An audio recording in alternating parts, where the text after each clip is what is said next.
Dr. Dasman Yahya Ma'ali LCMA Hafizahullah, Dr. Helmi Basri LCMA Hafizahullah, Dr. Hidayatullah Ismail LCMA Hafizahullah.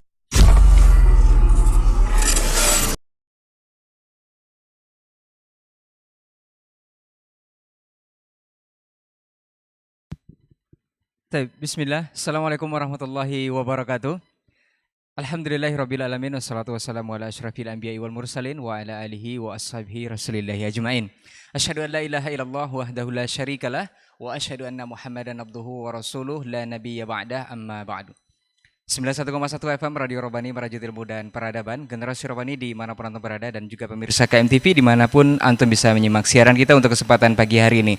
Alhamdulillah kita kembali dimudahkan untuk berjumpa kembali di program Diktat, Dialog Keilmuan Islam bersama Ustadz. Dan untuk kesempatan pagi hari ini kita sudah memasuki episode ke-41. Kita mengambil sebuah judul yaitu Suku Benalu. Seperti apa dan bagaimana nanti akan kita bahas bersama ketiga narasumber kita yang sudah berkesempatan hadir di studio. Bersyukur kita kepada Allah Subhanahu wa taala, salawat dan salam kepada Nabi Muhammad sallallahu alaihi wasallam. Dan juga pemirsa KMTV, Anda bisa menyimak siaran kita langsung mendengarkan di live streaming Radio Robani 91,1 FM. Taib, untuk tidak memperpanjang mukadimah, kita langsung saja menyapa ketiga narasumber kita yang sudah hadir di studio. Ada guru kita Ustaz Dr. Dasman Yahya Ma'ali LCMA Hafizahullah Ta'ala. Assalamualaikum Ustaz. Sehat Ustaz ya? Alhamdulillah. Taib, barakallahu fiik Ustaz. Kemudian Ustaz Dr. Hidayatullah Ismail LCMA Hafizahullah Ta'ala. Assalamualaikum Ustaz. Khair Ustaz. Alhamdulillah. Kemudian Ustaz Dr. Helmi Basri LCMA Hafizahullah Ta'ala. Assalamualaikum Ustaz. Sehat Ustaz ya? Baik. Barakallahu fikum. Kita akan lanjut kepada pembahasan mengenai suku Benalu. Seperti apa yang akan kita perbincangkan nanti, kita akan dengarkan masing-masing penjelasan dari guru-guru kita. Untuk pertama kita minta kesediaan dari guru kita Ustaz Dr. Dasman Yahya Ma'ali LCMA Hafizahullah Ta'ala. Falyatafadhal mashkur Ustaz. Nah. Assalamualaikum warahmatullahi wabarakatuh. Alhamdulillahi zil jalali wal ikram, sahibit tawli wal in'am. Ahmaduhu subhanahu wa ta'ala ala ni'amil idham, kama ashkuruhu ala alaihil jisam. Asyhadu an la ilaha illallah wahdahu la syarika lah al-malikul alam, wa asyhadu anna Muhammadan abduhu wa rasuluhu sayyidul anam, alaihi afdalus salati wa atammus salam, wa ala alihi al-a'lam wa ashabihi al-bararatil kiram wattabi'ina lahum bi ihsan ma ta'aqabatil layali wal ayyam. Amma ba'du, فأولى ما يفتتح به الكلام في مثل هذا المقام الوصية بتقوى الله الملك العلام وطاعته على الدوام، فإن تقوى الله أعلى نسب وإن طاعته أغلى مكتسب، إن أكرمكم عند الله أتقاكم وتزودوا فإن خير الزاد التقوى wattaquni ya ulil albab. Para masyayikh yang sama-sama bersama kita di studio, Dr. Hidayatullah Ismail, Tuan Guru Dr. Helmi Basri, dan Saudara Kurey Imran yang senantiasa setia menemani, dan ikhwah yang bertugas di studio 91,1 FM atau di studio Kampar Mengaji TV, dan rekan-rekan lainnya yang ikut merelay kegiatan ini. Mudah-mudahan pagi ini kita bersyukur pada Allah Subhanahu wa taala karena masih diberikan kesempatan untuk berbuat dan beramal. Mudah-mudahan acara dialog kita ini diberikan taufik oleh Allah Subhanahu wa taala untuk membuka kebenaran dan dikuatkan untuk mengikutinya, atau berusaha menutup pintu-pintu kebatilan atau kesesatan, dan dikuatkan pula kita untuk tidak memasukinya. Allahumma arinal haqqa haqqa warzuqna ittiba'ah wa arinal batila batilan warzuqna ijtinabah. Salawat dan salam kepada baginda Nabi alaihi salatu wassalam yang telah Allah berikan baginya hak mutlak untuk ditaati, yang perkataannya menjadi final, yang menyelesaikan segala permasalahan yang timbul di antara kita umat Islam.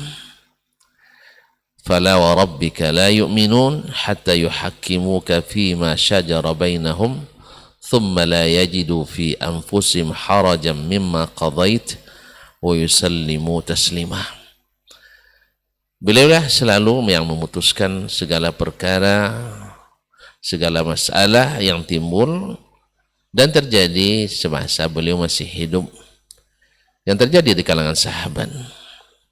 Dan setelah beliau memutuskan, mereka dengan senang hati dan penuh keimanan menaati, sehingga tak ada kusut yang tak selesai, tidak ada perselisihan yang berakhir tidak damai.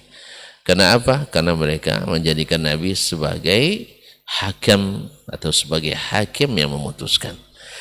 Oleh itu kita rindu juga untuk mengembalikan diri kita, saudara-saudara kita, umat kita dalam segala permasalahan bisa selesai ketika kita kembali kepada sunnah Nabi sallallahu alaihi wasallam. Oleh itu perbanyaklah selawat dan salam kepadanya sebagai tanda ta'zim, tanda terima kasih kepadanya. Mudah-mudahan itu menjadi penyebab pula kita semakin dikenal oleh Nabi sallallahu alaihi wasallam. Karena setiap kita selawat kepadanya, malaikat menyampaikan dengan menyebut nama kita, bahkan nama orang tua kita. Hadhihi salatu fulan ibn fulan alaika ya Muhammad. Allahumma salli ala nabiyyina Muhammad wa ala alihi wa ashabihi wa tabi'ina wa sallim. Para masyayikh, para ustaz, mohon izin, tema dialog kita hari ini saya memulai, nanti finishingnya oleh para masyayikh. Biasanya muqaddimah itu lebih ringan daripada isi. Mudah-mudahan muqaddimahnya tidak terlalu panjang. Ya, sesuai dengan judul ini, kan benalu itu kan tak banyak tetapi sangat mengganggu. Kita sudah sama-sama tahu bahwa Allah subhanahu wa ta'ala belum memanggil nabinya sallallahu alaihi wasallam untuk kembali ke rahmatnya ila rafiqil a'la, kecuali sudah menyelesaikan segala tugas kenabian dan kerasulan. Sehingga seperti kata Abu Ayyub Al-Ansari radhiyallahu anhu, ma min ta'irin yatiru bi janahihi illa wa qad dallana ala ilmin, atau kama qala, tidak seekor burung pun yang menggepakkan kedua sayapnya terbang di udara kecuali Nabi sudah tunjukkan kepada kami ilmunya. Berarti benarlah apa kata Allah SWT, al-yawma akmaltu lakum dinakum wa atmamtu alaikum ni'mati wa raditu lakumul islam dina. Hari ini aku telah sempurnakan bagimu agamamu dan telah aku cukupkan nikmatku kepadamu dan aku ridha al-Islam. Kita ulang terus nih, al-Islam bil alif wal lam. Sebab saya semalam mendengar atau menyaksikan sebuah video bahwa ada Islam mudhafun ilaih. Itu ada Islam mudhafun ilaih dan dia tidak merasa itu salah. Bahkan dengan sangat yakin bahwa Islam di Indonesia harus beda dengan Islam di luar negeri. Nah, berarti kan ada Islam mudhafun ilaih. Nah, sekarang kita lihat mungkin pembahasan kita, apakah mudhafun ilaih ini dibolehkan atau dia justru menjadi parasit atau benalu yang menjadi beban tapi tidak bermanfaat, justru mendatangkan mudarat bagi umat. Nah, ketika Islam sudah disempurnakan, al-Islam bil alif wal lam al-ma'rifah, yang tidak menerima mudhafun ilaih, dulu berdiri di zaman Nabi dilanjutkan oleh generasi terbaik para sahabat radhiyallahu anhum. Alhamdulillah mereka menikmati keindahannya sehingga orang pun di luar Islam merasa iri kepada mereka. Subhanallah, begitu damainya mereka, begitu tentramnya mereka, begitu makmurnya mereka, begitu amannya mereka. Bahkan umat Islam dari jarak sebulan perjalanan ditakuti oleh musuh-musuhnya. Sebulan perjalanan orang ketakutan kepada musuh-musuhnya. Sekarang di dalam kamar sendiri ditakut-takuti oleh musuhnya. Ditakut-takuti oleh musuhnya di kamarnya sendiri. Dulu tidak jarak sebulan. Ada apa? Islam tidak lagi menjadi agama yang disegani. Barangkali karena tadi kita kalau melihat pohon berbuah, anggaplah durian musangking misalnya yang mahal itu. Setiap musim dia berbuah lebat dan pohonnya indah. Kalau nak ditebang sayang karena dia menghasilkan. Tetapi ketika pohon itu dipenuhi dengan sakit dan benalu, Ustaz masih ingat sakit? Sakit, Ustaz. Tak tahu lagi saya. Ini sudah milenial, Ustaz, 80-an lahirnya. Kalau Dr. Hemi memang tahu, 70-an juga enggak. Yang tumbuh di pohon-pohon kelapa itu, yang sebenarnya mengganggu, walaupun kadang-kadang indah juga bentuknya. Tapi merusak kesehatan tumbuh-tumbuhan kita. Datang benalu, bisa saja bentuknya indah, tetapi sesungguhnya menyerap gizi yang seharusnya digunakan oleh, menyerap energi yang seharusnya digunakan oleh batang dan buah atau dahan untuk menghasilkan bunga putih kemudian buah.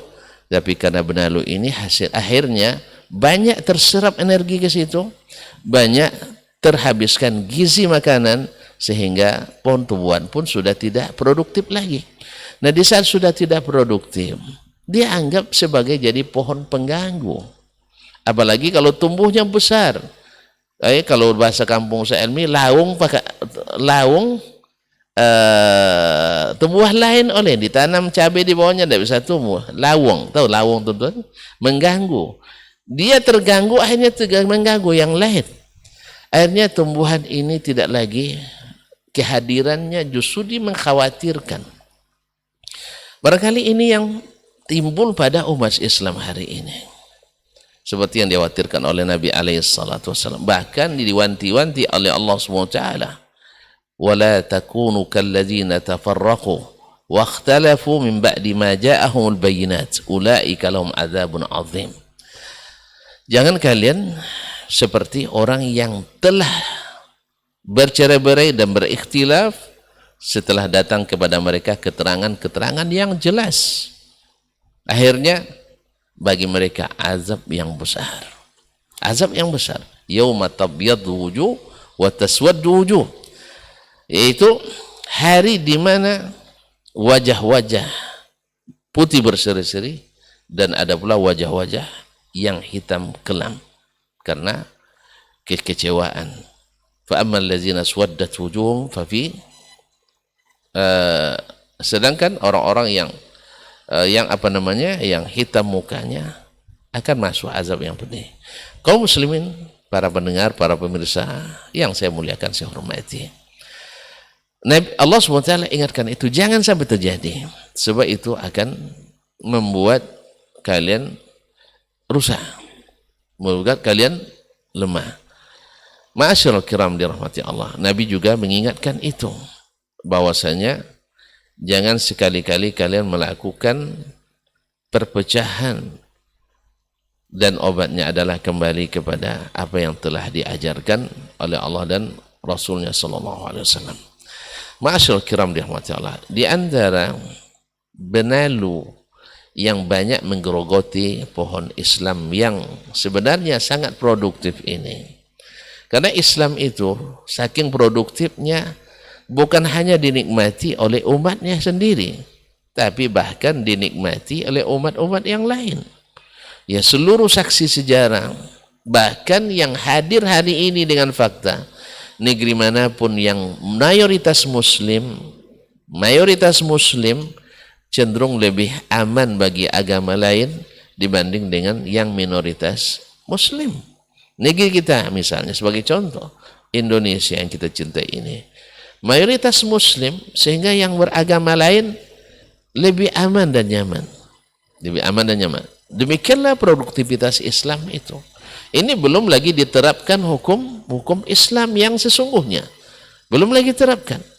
Karena memang Islam itu anti dengan kezaliman dan sangat menjunjung tinggi keadilan. Islam itu anti dengan sikap berlebihan, tetapi selalu mengusung sifat pertengahan. Islam itu anti dengan ekstrim kiri ataupun kanan, tetapi selalu berjalan di jalan yang telah digariskan. Dan Islam itu adalah agama yang sangat toleransi, adalah agama yang sangat modern dengan pengertian yang diajarkan Allah dan Rasul, bukan moderasi seperti yang dipahami oleh orang-orang yang ingin meninggalkan agamanya demi untuk mengambil hati orang agama lain, demi meninggalkan maslahat umatnya demi kemaslahatan umat yang lain. Tapi moderasi adalah bahwa Islam menjunjung tinggi keadilan dan tidak suka sikap berlebihan. Sesungguhnya yang banyak menggerogoti umat ini adalah sikap ghulu di dalam beragama. Ghulu dalam beragama ini adalah benalu yang merusak tanaman kita, yang merusak pohon Islam, yang merusak bangunan Islam. Akhirnya karena ghulu ini terjadi berbagai penyimpangan. Nah, mungkin di sini akan saya singgung sedikit, nanti disempurnakan oleh Asy-Syaikhan insyaallah taala, bahwa di antara sebab terbesar ghulu beragama itu, satu adalah karena tidak berilmu tentang agama kita dengan ilmu yang benar, sehingga lahirlah kejahiliaan yang dulu telah menimpa orang-orang sebelum Islam, seperti yang diriwayatkan dari Abu Raja Al-Utaridi radhiyallahu anhu, kunna idza ra'ayna hajaran ittakhaznahu sanaman. Kami bila melihat ada batu yang bagus, kami langsung jadikan dia sebagai sembahan. Wa idza wajadna hajaran akhyara minhu, kalau kami temukan batu yang lebih indah dan lebih baik daripadanya, taraknal awal wa takhasna al-akhar. Kami tinggalkan batu pertama, pindah ke batu yang kedua. Idza lam najid syai'an hasawna haswatan minat turab. Tidak ada batu, lalu kami ambil segenggam pasir atau segenggam tanah, lalu kami perahkan di atasnya susu kambing, lalu kami tawaf berkeliling. Kenapa itu terjadi? Karena kejahilan terhadap agama. Sekarang berapa banyak orang percaya dengan khurafat, bercerita-cerita, yang dongeng-dongeng, legenda-legenda yang kalau ditelusuri tak berasal dan berasas sama sekali. Misalnya orang kalau nak dapat ilmu cukup makan buah tertentu langsung dapat ilmunya, transfer ilmu. Pada Nabi katakan innamal ilmu bitta'allum. Ilmu itu hanya dengan belajar, bukan dengan keajaiban. Kemudian salah mengerti dengan ilmu laduni misalnya, tidak pernah belajar, bisa-bisa dapat ilmu laduni. Kalau memang bisa begitu, tentu apa universitas ini kita bangun? Kenapa sekolah-sekolah dan pesantren kita dirikan? Semuanya suruh aja ke rimba, suruh untuk bertapa, kemudian dapat ilmu laduni. Ilmu laduni itu ada memang, tapi bukan dengan makna tidak pernah nuntut ilmu tiba-tiba dapat ilmu laduni, tidak. Ilmu laduni itu adalah ilmu yang Allah berikan, pemahaman yang Allah dalamkan pada seseorang karena dia sudah lama berjuang untuk ilmu, lalu dia menemukan dengan itu hal-hal yang belum terbuka untuk orang lain. Bukan tiba-tiba turun dari langit atau makan buah tertentu langsung jadi ilmu laduni. Kaum muslimin sedang jemaah yang dirahmati Allah, kalau dia tahu agama yang benar ini takkan mungkin masuk khurafat ini ke dalam dirinya. Berapa banyak orang percaya dengan ramalan-ramalan, yaitu zodiak. Kenapa? Karena kejahilan terhadap agama. Alhamdulillah saya dapat bintang Capricorn misalnya, orang yang paling cinta, paling setia. Habis itu nikah berbantah langsung. Ternyata tidak benar juga. Percaya dengan ramalan. Bapaknya orang masih mengandalkan dukun-dukun dan tukang sihir. Itu semua adalah karena tidak tahu hukum agama. Tidak tahu dengan agama. Yang kedua adalah lemahnya iltizam. Lemahnya memegang agama. Karena syahwat dunia. Karena ada orang sesat itu dua karena hal. Satu karena enggak tahu. Yang kedua karena enggak mau. Satu karena enggak tahu. Memang dia enggak tahu jalan. Sesat di jalan. Malu apa namanya? Enggak, sesat di jalan terus. Jalan terus. Jika dia akan jalan-jalan. Akhirnya enggak sampai. Atau orang tahu jalan, tahu dia mana yang benar, tetapi tidak mau mengikuti. Kenapa? Karena mengikuti yang benar mungkin mengganggu sesuatu dari kepentingannya. Akhirnya dia menjadi benalu juga dalam Islam, sehingga menjadi pengganggu bagi geraknya kebenaran. Bagi geraknya sehingga dia justru kadang menjadi motor bagi kebatilan. Dan itu baginya menghasilkan dan menguntungkan. Akhirnya orang yang seperti ini menjadi juga benalu dan gangguan bagi tumbuhan Islam. Ma'asyiral kiram dirahmati Allah SWT, sekedar mukaddimah. Saya cukup sampai di sini, mengingat waktu, saya harus berbagi. Mudah-mudahan dilengkapi oleh Asy-Syekhani insyaallah taala. Wallahu taala alam wa sallallahu ala nabiyyina Muhammadin wasallam. Jazakallah khair, barakallahu fikum Ustaz untuk pendahuluannya. Kita akan lanjut mendengarkan dari guru kita Ustaz Dr. Hidayatullah Ismail LCMA hafizahullah taala. Fal yatafadhal mashkur Ustaz. Bismillahirrahmanirrahim. Assalamualaikum warahmatullahi wabarakatuh. Alhamdulillahilladzi bi ni'matihi tatimmus shalihat. Asyhadu an la ilaha illallah wahdahu la syarikalah wa asyhadu anna Muhammadan abduhu wa rasuluhu alladzi la nabiyya wa la rasula ba'dah. Allahumma inna nas'aluka ilman nafi'a wa rizqan thayyiba wa amalan mutaqabbala. Amma ba'd. Para masyayikh yang kita muliakan, guru kita Ustaz Helmy Basri dan Ustaz Dasman, semoga Allah selalu menjaga mereka dan keluarga mereka berdua. Dan teman-teman di studio, Saudara Roy, Pak Cip, dan Pak Adnan, dan seluruh kaum muslimin dan muslimat yang senantiasa membersamai dalam kajian ini, yang mudah-mudahan Allah Subhanahu wa taala memberikan kebaikan-kebaikan kepada kita semuanya, dan Allah berikan kepada kita semangat untuk mengamalkannya.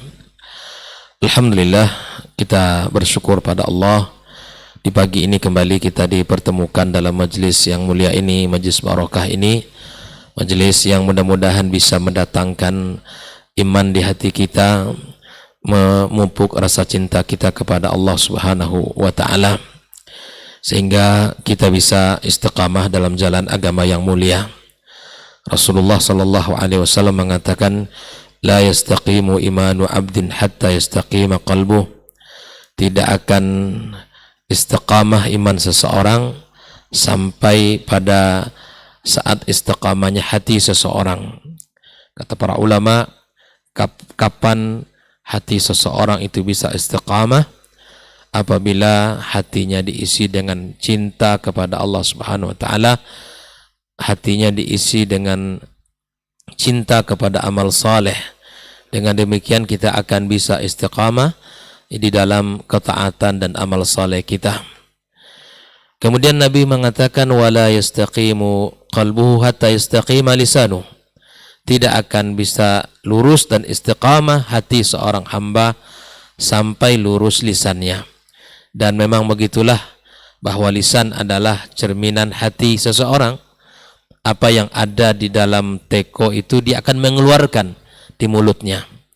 Dan biasanya seseorang apa yang ada di hatinya itulah yang akan keluar dari lisannya. Mudah-mudahan majelis kita ini mengundang rasa cinta kita kepada Allah dan rasa cinta kita beramal saleh, dan menyebabkan kita bisa selalu berkata dengan perkataan yang baik, sehingga kita menjadi orang-orang yang dicintai Allah Subhanahu wa taala.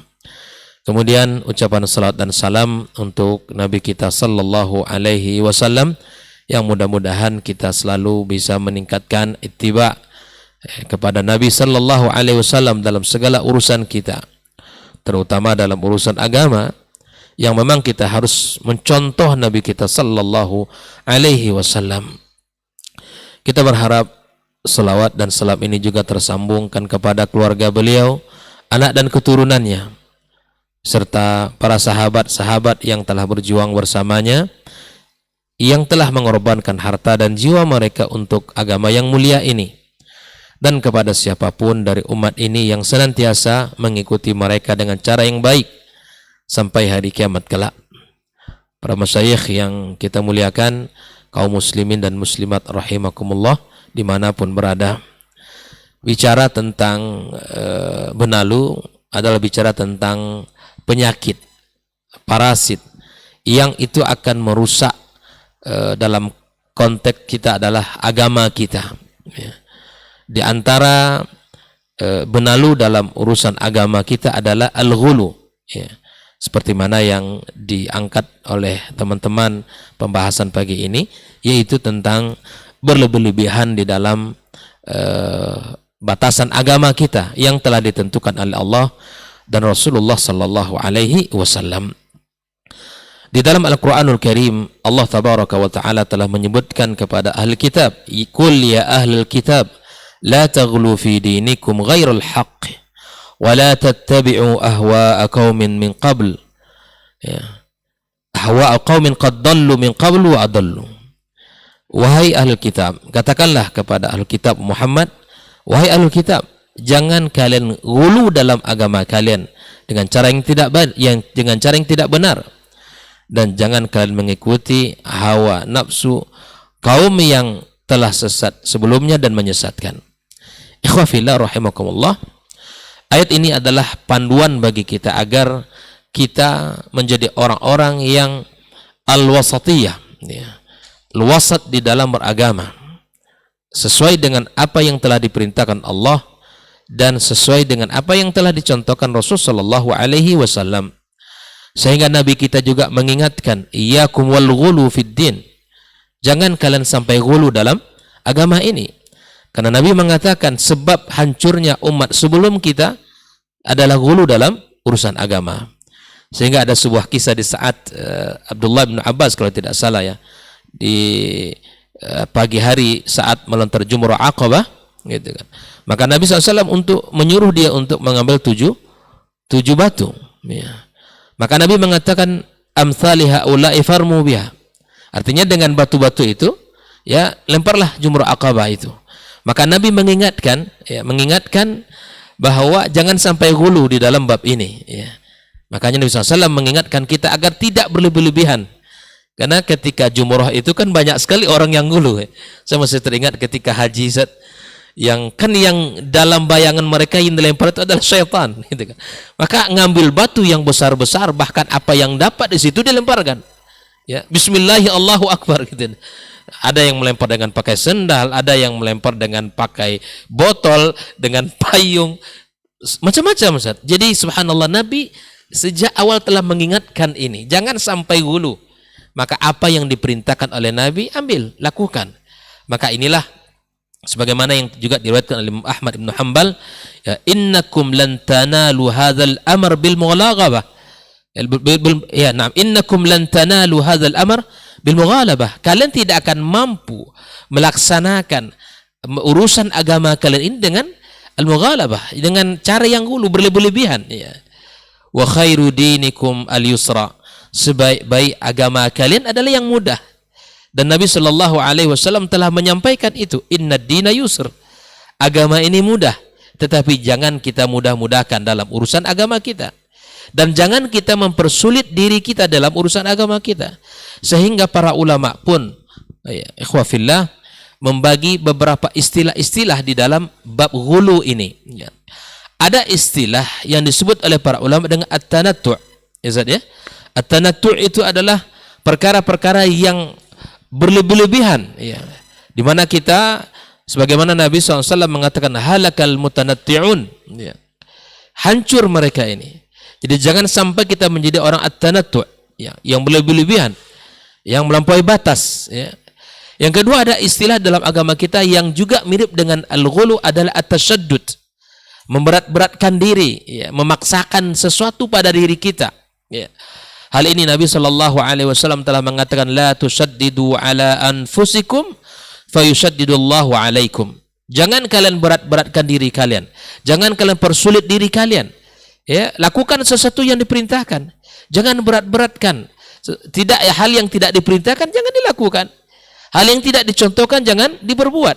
Karena itu akan membuat diri kita sulit sendiri. Kalau kita ingin mensulitkan diri, nanti Allah sendiri akan menyulitkan kita. Maka itu ikhwafillah, lakukanlah agama ini sesuai dengan apa yang telah dicontohkan, yang telah dilaksanakan, yang telah diperintahkan oleh Nabi kita sallallahu alaihi wasallam dan diikuti oleh para sahabat. Sehingga saya teringat dengan sebuah kisah yang 3 sahabat itu, Ustaz, ya, yang ingin mengetahui bagaimana kehidupan ibadah Rasul sallallahu alaihi wasallam, bertanya kepada ibunda kita Aisyah radhiyallahu taala anha. Setelah Aisyah menceritakan, menurut mereka itu hal yang biasa. Sampailah di antara mereka ini berazam, dari yang satu, saya ingin sholat sepanjang malam, ya. Saya tidak perlu tidur, ya kan? Saya tidak perlu tidur, saya hanya sholat saja sepanjang malam. Yang satu mengatakan, saya ingin puasa sepanjang tahun, ya. Saya tidak perlu berbuka. Artinya dia akan terus istiqamah di atas itu, ya. Kemudian yang satu lagi ingin mencoba untuk menahan diri tidak menikah, gitu. Dan hal ini sampai kepada Nabi sallallahu alaihi wasallam. Berita ini sampai kepada Rasul sallallahu alaihi wasallam. Dan Nabi, ya, menjumpai mereka ini, kaliankah yang mengatakan ini, ya, saya akan berpuasa wa asumu hatta la uftir. Kemudian kamu yang mengatakan, ya, bahwa saya tidak akan pernah berbuka dan saya akan terus berpuasa. Yang satu mengatakan bahwa kamu tidak akan menikah selama-lamanya. Kemudian Nabi SAW mengatakan, coba lihat, ya, faqala ana, ya, usalli wa arkud. Saya salat malam kemudian saya istirahat. Wa asum wa uftir, saya berpuasa dan saya berbuka. Wa atazawwajun nisa, dan saya menikahi. Faman raghiba as-sunnati falaisa minni. Lihatlah ikhwas sekalian, ketika 3 sahabat ini ingin menjadi orang yang semangat dalam ibadah, tapi Nabi Shallallahu Alaihi Wasallam memberikan contoh bahwa tidak boleh kita berlebihan. Nanti ada pembahasan, ya, ketika kita tidak boleh bersikap ghulu, bukan berarti kita terjebak kepada taksir. Taksir itu adalah meringan-ringankan diri. Ya, kalau tadi tidak boleh untuk seperti itu, jangan terjebak kepada at-taksir, di mana kita sikap dalam agama selalu lalai, selalu bermudah-mudah, tidak pernah sholat malam, tidak pernah puasa sunnah, atau tidak menikah. Enggak, bukan begitu. Jangan terjebak, ya, bahwa ketika di dalam agama ada batasan yang mesti kita jaga, yaitu ghulu, maka tetapi kita ada satu sisi tidak boleh terjebak, kita tidak boleh lalai, kita tidak boleh taksir, atau kita tidak ada amalan yang kita lakukan dalam keseharian kita. Ikhwafillah, nama lain daripada al-ghulu, di samping at-tanattu', di samping at-tashaddud, ada al-i'tida, ya, melampaui batas. Allah berfirman, wa qatilu fi sabilillahi alladhina yuqatilunakum wa la ta'tadu innallaha la yuhibbul mu'tadin. Syariat ini dilakukan, agama ini dilaksanakan, tapi ada batasan-batasan tertentu yang mesti kita jaga, yang sehingga kita tidak bisa atau tidak dikategorikan kepada orang yang terjebak kepada al-ghulu tersebut. Oleh ikhwafillah, tadi guru kita Dr. Dasman telah menyinggung beberapa sebab-sebab al-ghulu dalam agama kita. Kalau boleh ditambahkan bahwa di antara penyebab-penyebab kita yang bisa menjadikan kita orang-orang yang bisa berlaku ghulu, di samping itu adalah at-taqlid al-a'ma. Kita, ya, membabi buta, mengikuti secara tanpa ada mengetahui ilmunya. Ya, baik itu kita mengikuti dengan taklid, ya, tanpa kita ingin tahu, ya, baik itu kepada orang-orang soleh yang kita kenal di dalam ucapannya, di dalam ibadahnya. Yang penting dia mengatakan saya ikuti. Kalau dia mengatakan itu tidak ada jaminan. Kalau Allah dan Rasul mengatakan itu ada jaminan. Maka ikhwafillah, kita harus berusaha untuk menjadi orang-orang yang selalu mengilmui diri. Di samping al-jahlu, ya, kebodohan terhadap agama, itu juga akan membuat kita orang-orang yang selalu terjebak kepada al-ghulu dalam urusan agama kita. Ya. Kemudian di samping itu adalah ittiba'ul hawa. Seperti yang disampaikan tadi. Ya, kita selalu mengikuti hawa nafsu. Hawa nafsu itu sumbernya adalah biasanya akal dan perasaan. Ya. Apabila akal dan perasaan tidak dikawal oleh wahyu, ini bisa meleset, ya, bisa menyimpang, keluar dari jalur utama agama yang mulia ini. Maka itu ittiba al-hawa mesti kita hindari. Kita harus mengikut ittiba kepada Al-Qur'anul Karim dan ittiba kepada Nabi kita sallallahu alaihi wasallam, dan itu adalah dua sumber keselamatan bagi kita sebagaimana Nabi sallallahu alaihi wasallam sampaikan, taraktu fikum amrayni ma in tamassaktum bihima lan tadillu abada. Aku tinggalkan dua perkara kepada kalian, kata Nabi, selama kalian berpegang teguh kepadanya tidak akan pernah kalian tersesat sama sekali. Ini yang kita pegang. Ini yang kita senantiasa dakwahkan kepada keluarga kita, kepada orang-orang terdekat dengan kita. Ajak mereka untuk berpegang teguh kepada sunnah, itu bukan hulu. Nah, ini jangan sekali lagi kita salah, ya. Karena ada penilaian orang, misalnya orang-orang yang selalu sholat berjamaah di rumah Allah tepat 5 waktu, orang-orang yang selalu rajin dalam kajian-kajian, orang-orang yang iltizam menjaga jenggotnya misalnya, atau tidak isbal, atau para wanita-wanita yang selalu menjaga pakaiannya, ya, berjubah dengan rapi, ya, menutupi auratnya, bahkan ditambah dengan niqab. Ini seperti dianggap orang-orang yang ghulu. Tidak. Ini adalah perintah dan amalan yang dianjurkan di dalam agama yang mulia ini. Nah, oleh karena itu ikhwah fillah, jangan terjebak kepada dua kesalahan. Yang pertama at-taqsir, ya, sifat atau perilaku yang kita lalai dalam ibadah. Ya, yang kedua adalah terjebak dalam salah memberikan penilaian kepada bab ghulu ini.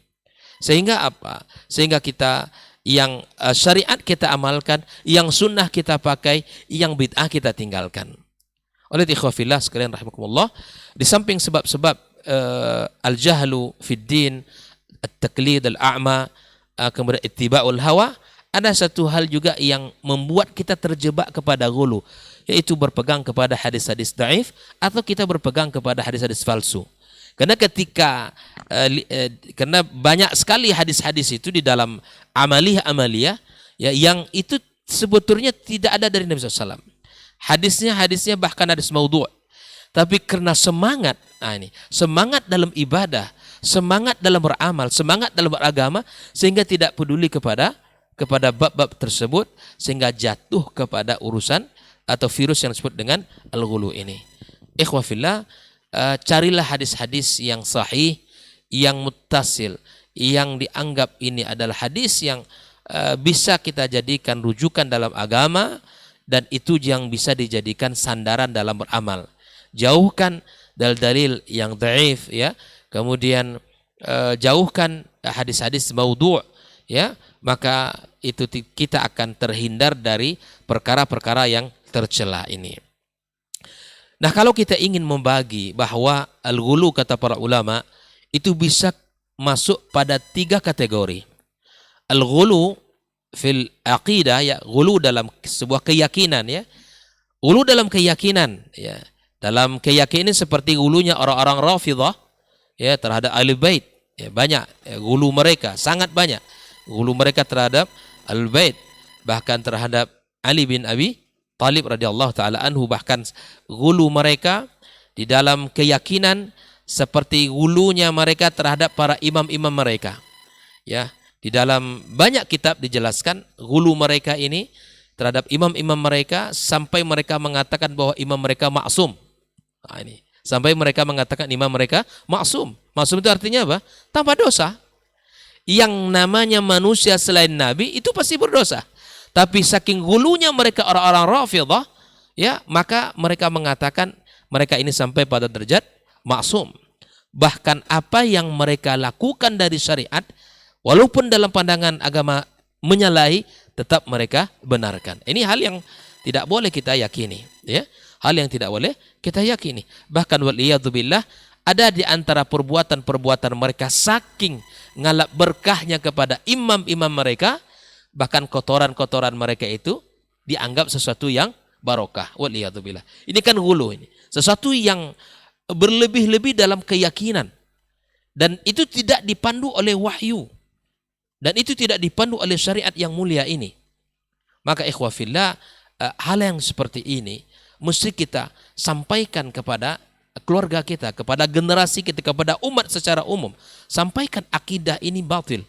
Keyakinan seperti ini adalah keyakinan yang melampaui agama yang mulia ini. Ya. Bahkan sampai di dalam keyakinan mereka bahwa hulunya mereka, imam-imam mereka maksum, kemudian kotoran bahkan sampai pada seperti itu dianggap barokah yang mesti diambil rebutan, ya, mereka. Ini perkara-perkara yang mesti dijauhkan. Kemudian hulu di samping keyakinan, hulu dalam ucapan, hulu dalam perkataan. Ini hulunya sebagian orang-orang sufi di dalam memuji, di dalam memberikan sanjungan-sanjungan, di dalam memberikan sanjungan-sanjungan, dan itu terlihat, ya, di dalam perkataan-perkataan sebagian mereka. Maka ikhwafillah, jangan sampai kita, ya, hulu di dalam menyampaikan kalimat-kalimat. Menyanjung itu boleh, memberikan sanjungan itu benar, tapi kemudian berikanlah sanjungan dengan haknya, dengan kadarnya, sehingga kita tidak sampai pada dosa, ya, atau sampai pada perkara yang dimana kita termasuk kepada orang-orang yang hulu di dalam ucapan-ucapan kita. Ikhwafillah, ya, kata-kata itu adalah baik, tapi kemudian apabila tidak sesuai dengan syariat, itu akan menjatuhkan kita kepada dosa. Kemudian di samping itu ada hulu dalam amaliyah, dalam perbuatan, di dalam beramal, itu banyak, sehingga kita tidak hulu di dalam amaliyah. Itu banyak juga dilakukan oleh kaum sufi. Maka itu ikhwafillah, berhati-hati kita di dalam amaliyah, di dalam keyakinan, di dalam perkataan, sehingga masuk kepada kategori kita ini termasuk orang-orang al-mutamassikin yang berpegang teguh kepada Nabi SAW dan kepada apa yang dicontoh oleh para sahabat Nabi yang mulia. Maka agar kita selamat dari hulu ini, yang pertama harus belajar ilmu syar'i. Ilmu adalah lentera di dalam kehidupan kita, dan dia adalah aset yang mahal di akhirat kita. Ketika lentera ilmu ini padam, maka setan akan mudah melesetkan anak Adam ini. Ketika lentera ini tiada dalam kehidupan kita, maka kita tidak akan berdaya di dalam beramal dan melakukan syariat yang mulia ini. Karena kita akan terjebak kepada kesalahan-kesalahan yang itu, ya, di dalam yang ada dalam agama kita. Maka itu rajinlah belajar ilmu agama, hadirlah ikhwafillah dalam majlis-majlis ilmu, dengarkanlah kajian-kajian, ada semangat yang harus dibangun di dalam agama ini dengan menuntut ilmu syar'i, karena itu adalah jalan surga dan jalan keselamatan bagi kita. Yang kedua, ya, yang harus kita miliki adalah di samping semangat di dalam berilmu, semangat di dalam mencari ilmu, adalah semangat di dalam berpegang teguh kepada agama ini, apa yang telah dicontohkan Nabi Shallallahu Alaihi Wasallam. Karena bisa jadi, ya, dalilnya sama, kemudian bisa jadi ayatnya sama, hadisnya sama, tapi kemudian cara memahaminya itu yang harus kita berhati-hati, sehingga istidlal dari ayat dan hadis Nabi SAW betul-betul benar sesuai dengan apa yang telah dipahami oleh para as-salafus saleh, generasi awal dari umat ini. Karena apa yang dikatakan oleh Ibnu Abbas radhiyallahu taala anhu dalam sebuah perkataan yang sangat luar biasa. Kata beliau, di dalam beragama ini, di dalam memahami agama ini, baik itu memahami Al-Quranul Karim dan memahami hadis Nabi Sallallahu Alaihi Wasallam. Kata beliau begini, bahwa Al-Quranul Karim memiliki tafsiran, ya, beberapa macam tafsiran. Begitu juga hadis Nabi Sallallahu Alaihi Wasallam memiliki beberapa penafsiran-penafsiran. Maka kata para sahabat, yang bagaimana kami memahami Al-Quran dan hadis ini dengan cara yang benar? Maka kata beliau, ikuti pemahaman para sahabat di dalam menafsirkan Al-Quran dan hadis Nabi Sallallahu Alaihi Wasallam. Dengan demikian insya Allah kita akan bisa selamat dan kita akan bisa menjadi orang-orang yang benar di dalam beragama dan menjalankan syariat yang mulia. Kita tidak terjebak kepada virus ghulu, kita tidak terjebak kepada pelanggaran terhadap syariat, kita tidak terjebak kepada taksir dalam beragama, dan juga kita tidak terjebak di dalam salah menilai ini ghulu, ini tidak. Sekali lagi, dengan belajar agama yang mulia ini, dengan terus berpegang teguh kepada as-sunnah Nabi Sallallahu Alaihi Wasallam dengan syariat yang mulia ini, insya Allah kita tidak akan terjebak kepada yang namanya penyakit atau parasit yang dinamakan dengan al-ghulu. Sehingga Nabi SAW memberikan kepada kita peringatan, iyyakum wal ghulu, jangan kalian sampai melakukan atau berbuat ghulu dalam agama ini, karena hancurnya umat sebelum kita itu disebabkan oleh al-ghulu. Ada wasilah-wasilah nanti yang barangkali bisa dijelaskan oleh guru kita Dr. Helmi Basri, bagaimana ya kesalahan-kesalahan pada masa Nabi Nuh alaihissalam, itu mungkin bisa dijelaskan oleh guru kita Dr. Helmi Basri. Barakallahu fikum wa sallallahu ala nabiyyina Muhammadin wa sallam wa subhanakallahumma bihamdika asyhadu an la ilaha illa anta astaghfiruka wa atubu ilaik. Wassalamualaikum warahmatullahi wabarakatuh. Waalaikumsalam warahmatullahi wabarakatuh. Baik, barakallahu fikum, jazakumullah khairan. Untuk materi lanjutannya kita akan mendengarkan kembali sebagai pelengkap dari guru kita Ustaz Dr. Helmi Basri LCMA Hafizahullahu Ta'ala. Fa'aliyatafadhal masykur Ustaz. Nah. Bismillahirrahmanirrahim. Assalamualaikum warahmatullahi wabarakatuh. Alhamdulillahi rabbil alamin wal aqibatu lil muttaqin wala udwana illa 'alal zalimin. Asyhadu an la ilaha illallah wahdahu la syarikalah wa asyhadu anna Muhammadan abduhu wa rasuluhu la nabiyya wa la rasulah ba'dah. Yang sama-sama kita muliakan guru-guru kita, Dr. Dasman, Dr. Diatullah. Semoga Allah selalu menjaga mereka berdua, saudara Ray yang setia bersama kita, dan ikhwah yang hadir di studio, serta para pendengar dan para pemirsa yang berkesempatan untuk menyaksikan acara diktat kita pada pagi hari ini. Mari sama-sama kita kembali bersyukur dan memuji Allah Subhanahu wa Ta'ala. Alhamdulillahirabbil alamin. Pada pagi yang penuh berkah ini kita kembali dimudahkan oleh Allah Subhanahu wa Ta'ala mengisi waktu kita dengan berdiskusi. Mudah-mudahan ini bisa menjadi wasilah untuk memahami agama, yang dengan pemahaman kita terhadap agama itu membuat kita bisa istiqamah dalam menjalankan aturan-aturan Allah dan Rasulullah Sallallahu Alaihi Wasallam sesuai dengan yang dipandu oleh Rasul kita. Tidak berlebih-lebihan sehingga terjebak kepada ghulu, dan tidak pula melalai-lalaikan sehingga terjebak pula kepada taksir. Sama-sama kita juga harus bersalawat dan salam untuk Rasulullah Sallallahu Alaihi Wasallam. Allahumma salli ala Muhammad wa ala ali Muhammad. Sosok figur yang benar-benar memberikan kebahagiaan bagi kehidupan di dunia kita dan kehidupan akhirat kelak.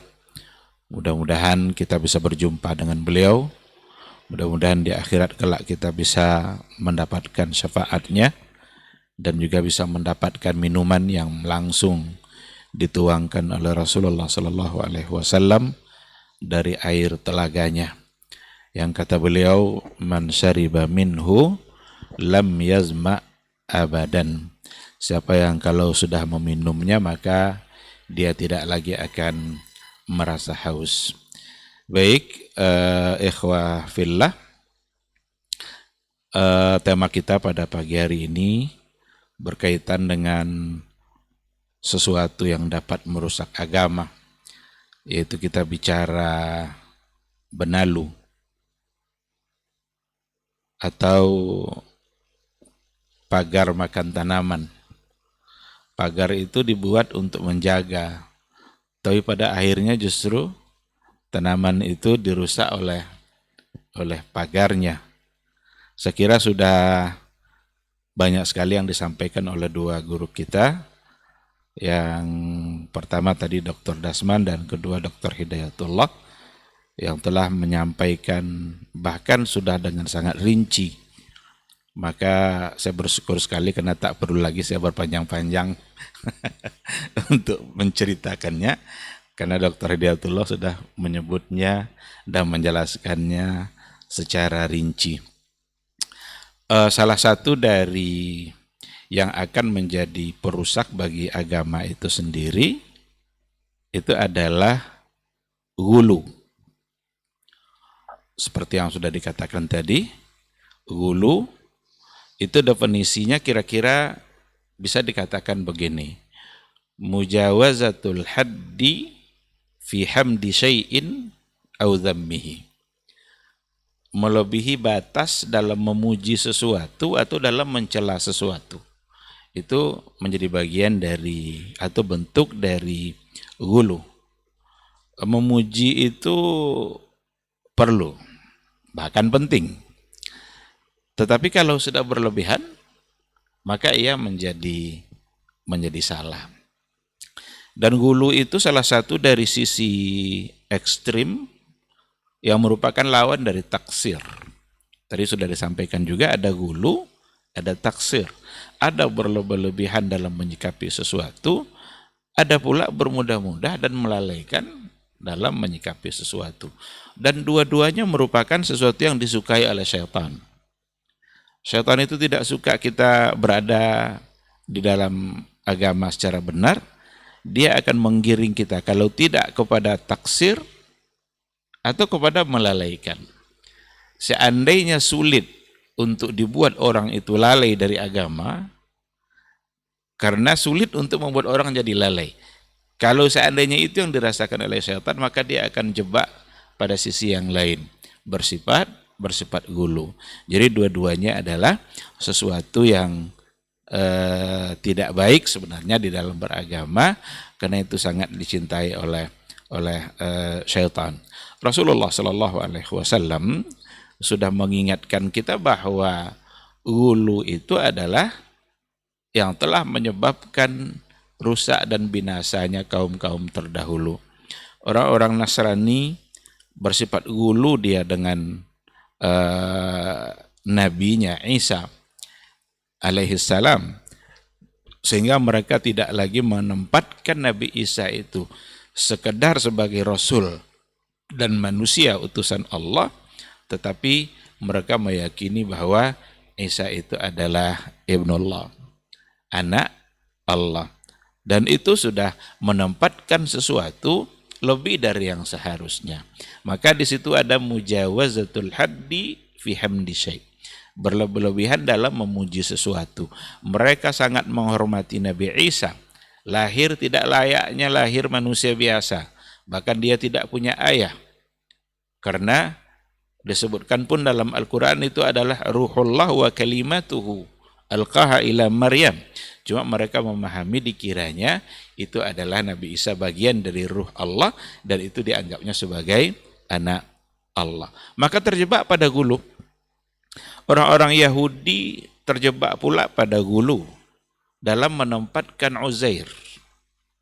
Uzair itu seorang pemuda yang dimatikan selama 100 tahun oleh Allah, lalu kemudian dihidupkan kembali, tetap menjadi seorang pemuda dan tidak hilang hafalan Tauratnya. Apa yang ada dalam kepalanya sebelum kematian dulu, tetap ada setelah dia dihidupkan 100 tahun berikutnya. Pada akhirnya, orang-orang Yahudi pun menganggap pula Uzair itu Ibnullah. Jadi orang-orang Nasrani menganggap Isa adalah ibnullah, orang-orang Yahudi menganggap Uzair adalah ibnullah. Dan itu adalah kedua keyakinan itu keyakinan yang gulu. Kenapa disebut dengan gulu? Karena mujawazatul haddi fi hamdi syai'in. Berlebih-lebihan, melebihi batas di dalam mencintai atau memuliakan sesuatu. Biasanya dikarenakan oleh adanya kelebihan-kelebihan pada seseorang lalu pantas untuk dipuja, maka disitulah terjadi berlebih-lebihan dalam memujinya dan terjebak kepada gulu. Sehingga Rasulullah Shallallahu Alaihi Wasallam mengatakan, ayyuhan nas iyyakum wal ghulu fa innama ahlaka man kana qablakum bil ghuluwi fid din. Hai manusia, hati-hati kalian, jangan bersifat gulu, karena sesungguhnya orang-orang sebelum kalian itu binasa disebabkan oleh mereka gulu di dalam beragama. Ada juga dalam hadis yang lain, dan ini benar-benar sebagai antisipasi oleh Rasulullah Sallallahu Alaihi Wasallam di hadapan para sahabatnya, agar mereka tidak bersifat atau bertindak seperti al-Yahud wan Nasara yang sebelumnya telah menempatkan Uzair sebagai anak Allah dan Isa juga sebagai anak Allah. Maka kata Rasul, la tanatta'u, jangan kalian berlebih-lebihan sebagaimana berlebih-lebihannya orang Nasrani dulu. Lalu kata Rasul, ana Abdullah wa ana Rasulullah, atau ana Rasulullah wa ana Abdullah. Saya ini memang adalah Rasulullah, adalah utusan Allah, tapi sesungguhnya saya adalah hamba Allah. Artinya jangan sampai ada keyakinan nanti pada Rasulullah Shallallahu Alaihi Wasallam karena ingin memuliakan Nabi, tetapi salah dalam memuliakannya. Tidak lagi menganggap sebagai seorang Rasul saja, tetapi memberikan sifat-sifat ketuhanan kepada Rasulullah Shallallahu Alaihi Wasallam. Ini antisipasi yang luar biasa. Ada semacam tasawur, bayangan dari Rasulullah Shallallahu Alaihi Wasallam pada umatnya untuk memperlakukan beliau sama seperti umat-umat sebelumnya. Karena Rasul punya kelebihan, jelas. Dan tidak ada yang seperti Rasul. Dulu Isa punya kelebihan, Uzair punya kelebihan, sampai dianggap sebagai anak Allah. Maka disitulah Nabi benar-benar mengingatkan, saya ini benar-benar adalah Rasulullah, tapi pada saat yang sama saya adalah hamba Allah. Artinya apa? Jangan berikan sifat-sifat ketuhanan yang ada, yang hanya seharusnya untuk Allah, jangan diberikan kepada Rasulullah Sallallahu Alaihi Wasallam. Dan ternyata fakta sejarah setelah beliau wafat dan sampai hari ini, berapa banyak itu perbuatan-perbuatan yang bersifat gulu yang dilakukan kepada Rasulullah Sallallahu Alaihi Wasallam. Dalam bentuk apa? Dalam memberikan nilai-nilai unsur-unsur ketuhanan yang seharusnya hanya untuk Allah, tapi disematkan dan disandarkan kepada Rasulullah Sallallahu Alaihi Wasallam. Apa contohnya? Tengok saja umpamanya berbagai selawat yang dibuat-buat oleh orang-orang yang dianggap wali, selawat yang dibuat oleh orang-orang sufi yang tujuannya kata mereka adalah untuk memuji-muji Allah, tetapi pada akhirnya mereka terjebak kepada sesuatu yang mungkin disadari atau tidak, tetapi kalau kita lihat makna yang ada di situ, itu cenderung memang terjebak kepada gulu. Macam-macam itu. Ada yang menyebutkan bahwa Nabi itulah yang akan menyembuhkan, memberikan sehat walafiat pada badannya. Rasulullah yang akan mengabulkan hajat-hajat kita. Rasulullah yang akan melepaskan, dengan sebabnya Rasul itu kita bisa lepas dari berbagai macam cobaan dan ujian macam-macam yang ada pada selawat yang tidak pernah datang dari Rasulullah Sallallahu Alaihi Wasallam. Al-bara'atu minal ghulu, harus berlepas diri dari gulu itu sesungguhnya adalah konsekuensi dari syahadat. Kita kan mengucapkan 2 kalimat syahadat, dan itu tanda bahwa kita sebagai seorang muslim. Asyhadu an la ilaha illallah wa asyhadu anna Muhammadar Rasulullah. Kalau asyhadu an la ilaha illallah, itu bara'atun minasyirik, berlepas diri dari syirik, karena memuji dan benar-benar menempatkan Allah satu-satunya yang pantas untuk disembah, satu-satunya yang pantas untuk ditaati, satu-satunya yang paling pantas untuk diibadahi, dan tidak ada selain dia. Maka ungkapan asyhadu an la ilaha illallah itu sesungguhnya adalah konsekuensinya bara'atum minasyirik, berlepas diri dari syirik. Sedangkan asyhadu anna Muhammadar Rasulullah itu sesungguhnya merupakan salah satu konsekuensinya adalah bara'atum minal ghulu wa bara'atum minat takdzib, bara'atum minal bidah. Itu semua adalah konsekuensi dari syahadat. Berlepas diri dari bersifat ghulu kepada Rasulullah, karena beliau adalah seorang rasul yang mesti ditempatkan hanya sebagai seorang rasul. Begitu salah satu dari penjelasan yang pernah disampaikan oleh Syekh Abdullah Al-Qasir, ya, Al-Qusayr, Abdullah Al-Qusayr. Beliau mengatakan bahwa bara'atum minal ghulu itu adalah salah satu dari konsekuensi dari kita mengucapkan asyhadu alla ilaha illallah.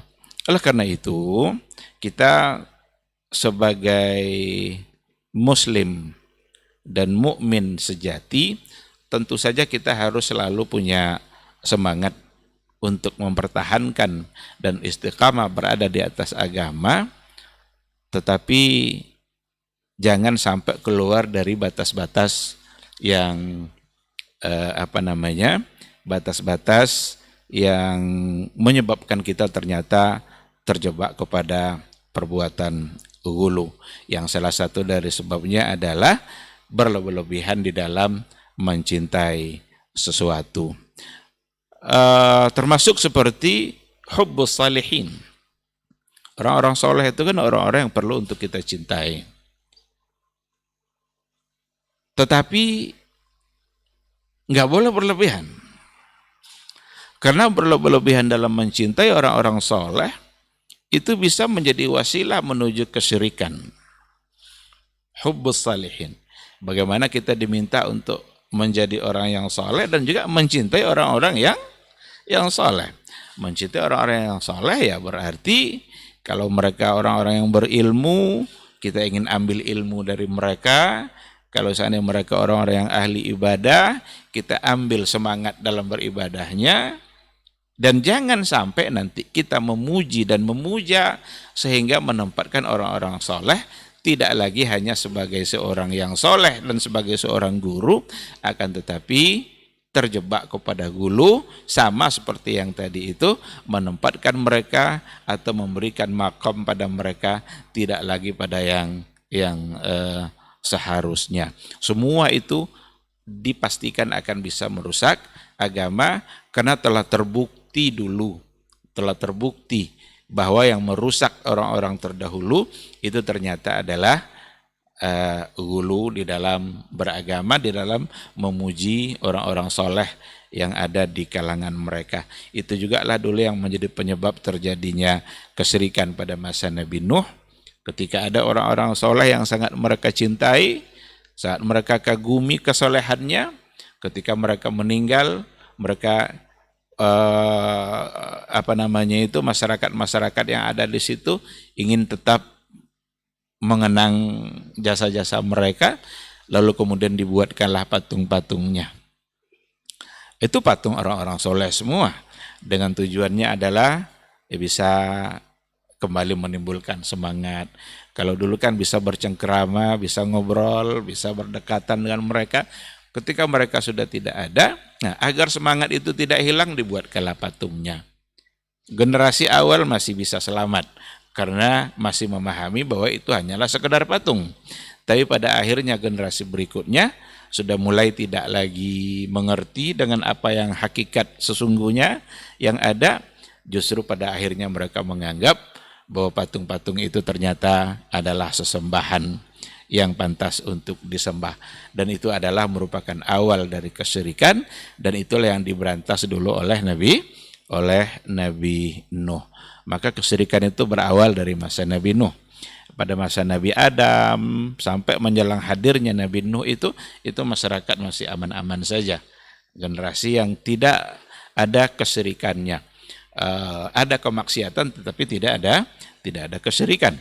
Tetapi pada masa Nabi Nuh lah berawal kesyirikan itu. Yang ternyata itu juga bagian dari bentuk ghuluw.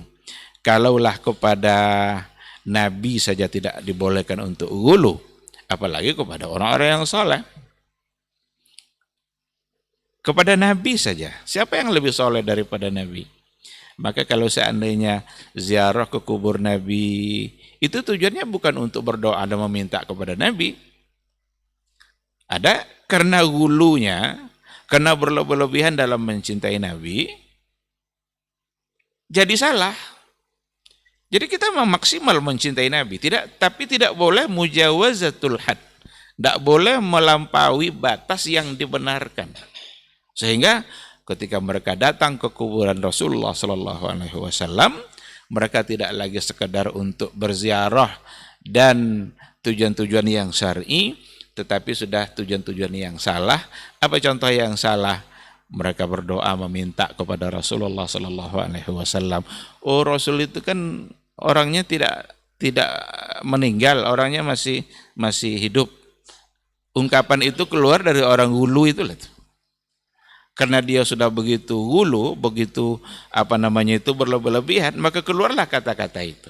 Siapa yang bilang Rasul tidak wafat? Ayat Al-Quran bilang Rasul wafat. Berarti menolak apa yang ada pada ayat. Kan? Afa immata au qutila inqalabtum ala aqabikum. Berarti Al-Quran sendiri memastikan bahwa Rasul pada akhirnya akan wafat.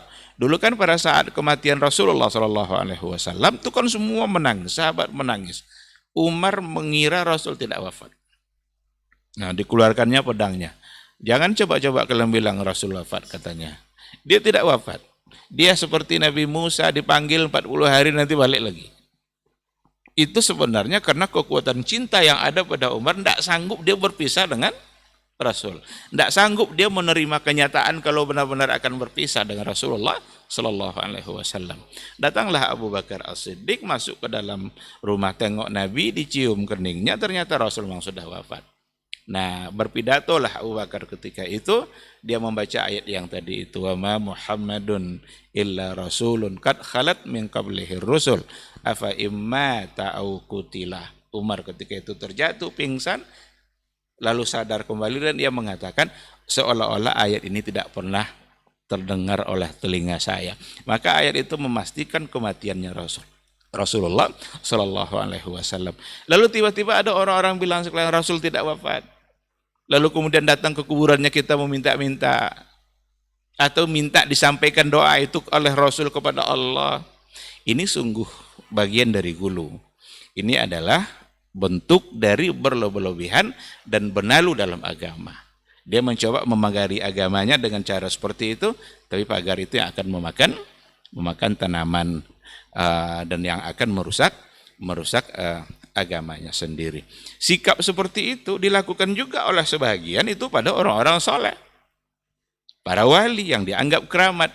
Ada kuburan-kuburan keramat, mereka jenguk itu, mereka cari-cari. Kadang-kadang tidak pula iya kuburan di situ kan, entah kuburan entah hendak, tapi yang jelas ada seolah-olah di situ adalah ada kuburan. Yang penting ada dulu bentuk kuburannya. Pusara. Lalu kemudian datang ke sana dengan tujuan ta'zim dan melebihi batas yang seharusnya dilakukan. Sampai di sana dicium-cium nisannya. Buat apa cium nisan? Apa beda cium nisan sama cium tiang listrik itu? Kalau seandainya dia bilang berbeda, berarti ada sesuatu dalam hati dia. Pasti ada sesuatu. Oh, kita kan mentakzim dia. Begitu ke caranya. Nah, jangan sampai terjebak. Kalau kepada Nabi saja tidak boleh, apalagi kepada orang-orang yang dianggap soleh. Kita mesti memuliakan orang soleh. Mesti memuliakan guru kita. Tetapi muliakanlah dia dengan cara yang benar. Guru-guru kita yang sudah meninggal, mereka butuh doa kita. Maka doakan mereka semua. Mudah-mudahan Allah ampuni, mudah-mudahan mereka masuk surga. Mereka sudah menghabiskan umurnya dalam menyebarkan agama, alhamdulillah. Tetapi mereka tetap membutuhkan doa-doa dari kita. Bukan berarti kesolehan mereka itu membuat kita pantas meminta doa dari dia. Ini dulu. Jadi karena kesolehannya, dia orang yang rajin ibadah, orang banyak ilmu, ketika dia meninggal, lalu dianggap nanti pantas dijadikan tempat meminta, berarti dia telah memberikan unsur-unsur ketuhanan pada orang yang tidak pantas. Karena meminta itu hanyalah kepada Allah Subhanahu wa ta'ala. Oh, kami tidak meminta kepada mereka, Pak Ustaz. Hanya sekedar menjadi wasilah saja, biar doa cepat didengar. Perbuatan seperti itu sama dengan orang-orang jahiliyah dulu terhadap patungnya. Yang mereka juga mengatakan, ma na'buduhum illa liyuqarribuna ilallahi zulfa. Kami tidak menyembah mereka, tetapi hanya sekedar perantara agar kami bisa mendekatkan diri kepada Allah Subhanahu wa ta'ala. Alhamdulillah syariat kita ini dengan beriman kepada Allah betul-betul memberikan kebebasan kita dalam beribadah. Jadi tanpa ketergantungan kita kepada yang lain. Berdoa kita bisa langsung kepada Allah. Tanpa ada ketergantungan kita harus menyandarkan harus membawa yang lain dalam doa kita. Seolah-olah kalau tidak disebut-sebut nama mereka nanti doa kita tidak didengar oleh Allah. Kita sedang mempersulit diri kita sendiri dalam beribadah. Mempersulit diri kita sendiri dalam berdoa. Padahal Allah sudah memberikan kebebasan. Ud'uni astajib lakum. Ud'uni astajib lakum. Berdoalah kalian kepada saya kabulkan. Apalagi yang membuat kita harus mencari perantara? Ya kan? Maka pikiran-pikiran gulu itu memang selalu diawali oleh pemujaan-pemujaan berlebihan terhadap sesuatu. Maka persoalannya bukan pada memujinya, pada memujanya, karena memuja orang baik artinya menghormati mereka itu dianjurkan, tetapi kalau berlebihan menempatkan dia tidak lagi sebagai orang soleh biasa, tapi diberikan unsur-unsur ketuhanan, maka itu pasti akan terjadi penyimpangan demi penyimpangan di dalam beragama. Ikhwati fillah, satu hal yang harus kita lakukan dalam beragama kita tentu saja adalah al-adlu atau al-i'tidal. Bagaimana kita tidak terjebak berada pada salah satu dari kutub ekstrim tadi itu, baik ekstrim kanan maupun ekstrim kiri, tapi kita selalu berada secara i'tidal, berada di tengah-tengah. Yang dimaksud dan di tengah-tengah itu adalah sesuai dengan jalur yang telah digariskan oleh Rasulullah Sallallahu Alaihi Wasallam. Seperti yang tadi sudah dicontohkan oleh guru kita, ada orang yang malam hari dia tidak ingin tidur, dia hanya ingin sholat aja terus. Ternyata tidak dipuji oleh Nabi, karena likulli syai'in haq, li'ainikum haq. Mata kamu punya hak, badan kamu punya hak. Buat apa kamu sholat, menghabiskan sholat sepanjang malam, sementara ada hak mata yang harus diberikan. Itu saja. Padahal kan baik itu perbuatannya itu, memperbanyak sholat. Tapi kalau seandainya membuat dia menjadi tidak adil pada dirinya, berarti Rasul sudah menyalahkan. Ada pula di antara yang satu lagi ingin puasa, terus tidak pula dia ingin berbuka. Tidak ada hari kecuali dia akan berpuasa. Ternyata itu juga bukan sesuatu yang disukai oleh Rasulullah Sallallahu Alaihi Wasallam, karena bertentangan dengan maqasid syariah itu sendiri, di mana syariat ini sesungguhnya memberikan kemudahan-kemudahan kita dalam beribadah. Artinya kita tidak boleh mempersulit diri dalam persoalan ibadah. Rasul juga mengatakan, inna dina yusrun wa la yusaddad dina ahadun illa ghalabah. Sesungguhnya agama ini mudah, tidaklah ada di antara orang yang mencoba untuk mempersulit dirinya kecuali dia akan kalah sendiri. Bahkan khairul a'mali adwamuha wa in qalla. Yang paling baik itu dalam beramal itu tidak apa-apa sedikit-sedikit, tapi continue, tapi terus. Karena dengan terus-terusan itu itu membuat dia tidak putus kontak dengan Allah Subhanahu wa taala. Jadi kalau kita bicara pada gulu dalam persoalan amal, karena gulu tadi sudah disampaikan ada gulu fi usulis syariah. Ini gulu dalam persoalan akidah, persoalan iman. Masalah sesuatu yang bisa mengganggu iman kita, yaitu adalah syirik. Bahkan hubbus salihin pun kalau seandainya berlebihan bisa menggiring kepada perbuatan syirik. Nah, ada nanti gulu fil ibadah, gulu fil amal, gulu dalam persoalan ibadah.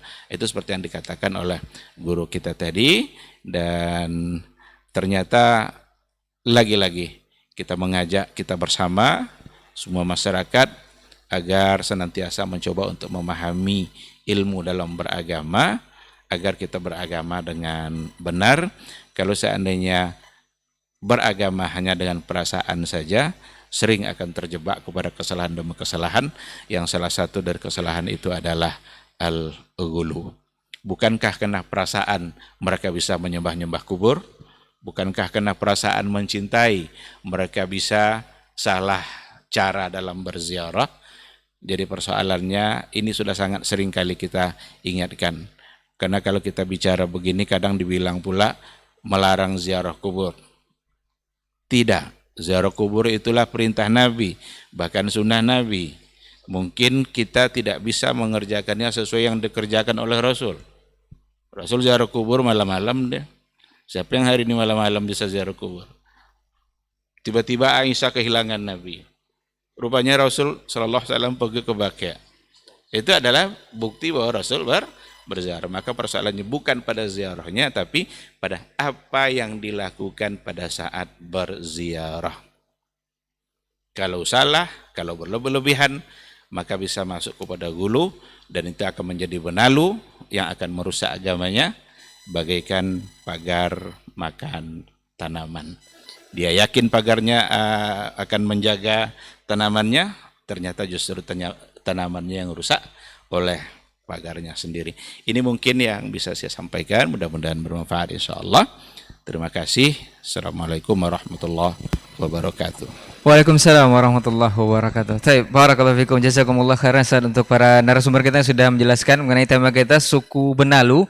Jadi mudah-mudahan semua kita tidak terjebak ke dalam sifat ghulu ini atau sikap ghulu ini dalam beragama khususnya. Baik, kita masuk ke pertanyaan di 082174909911. Kita coba jawab pertanyaan. Ini sebenarnya sudah disampaikan Ustadz tadi pertanyaan ini. Dari Pak Nizam di Cipta Karya ini Ustadz. Assalamualaikum Ustadz. Ustadz, saya mendengar sebuah kajian dari yang katanya Ahlu Sunnah wal Jamaah mengatakan bahwa istighosah dan tawasul ke kuburan orang soleh itu bukan ghulu dan bukan benalu. Karena selama itu dibolehkan selama tidak ada i'tiqad atau keyakinan orang yang dalam kubur itu mengijabah hajat kita. Sebenarnya orang-orang Salafi Wahabi saja yang ghulu. Contohnya dalam pembagian tri tauhid, katanya agama sempurna, tapi kenapa dibagi-bagi lagi? Akhirnya mereka terjebak mengatakan Abu Lahab dan orang kafir itu bertauhid karena percaya kepada rububiyah. Ini seperti apa Ustaz? Nah.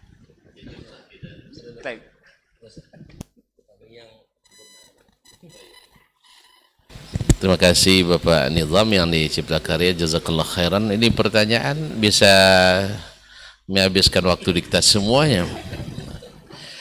Masyarul kiram yang dirahmati Allah Subhanahu wa taala. Saya selalu memakai moto kenali sunnah, Anda akan tahu non sunnah. Ketahui tauhid, Anda ketahui alam tauhid.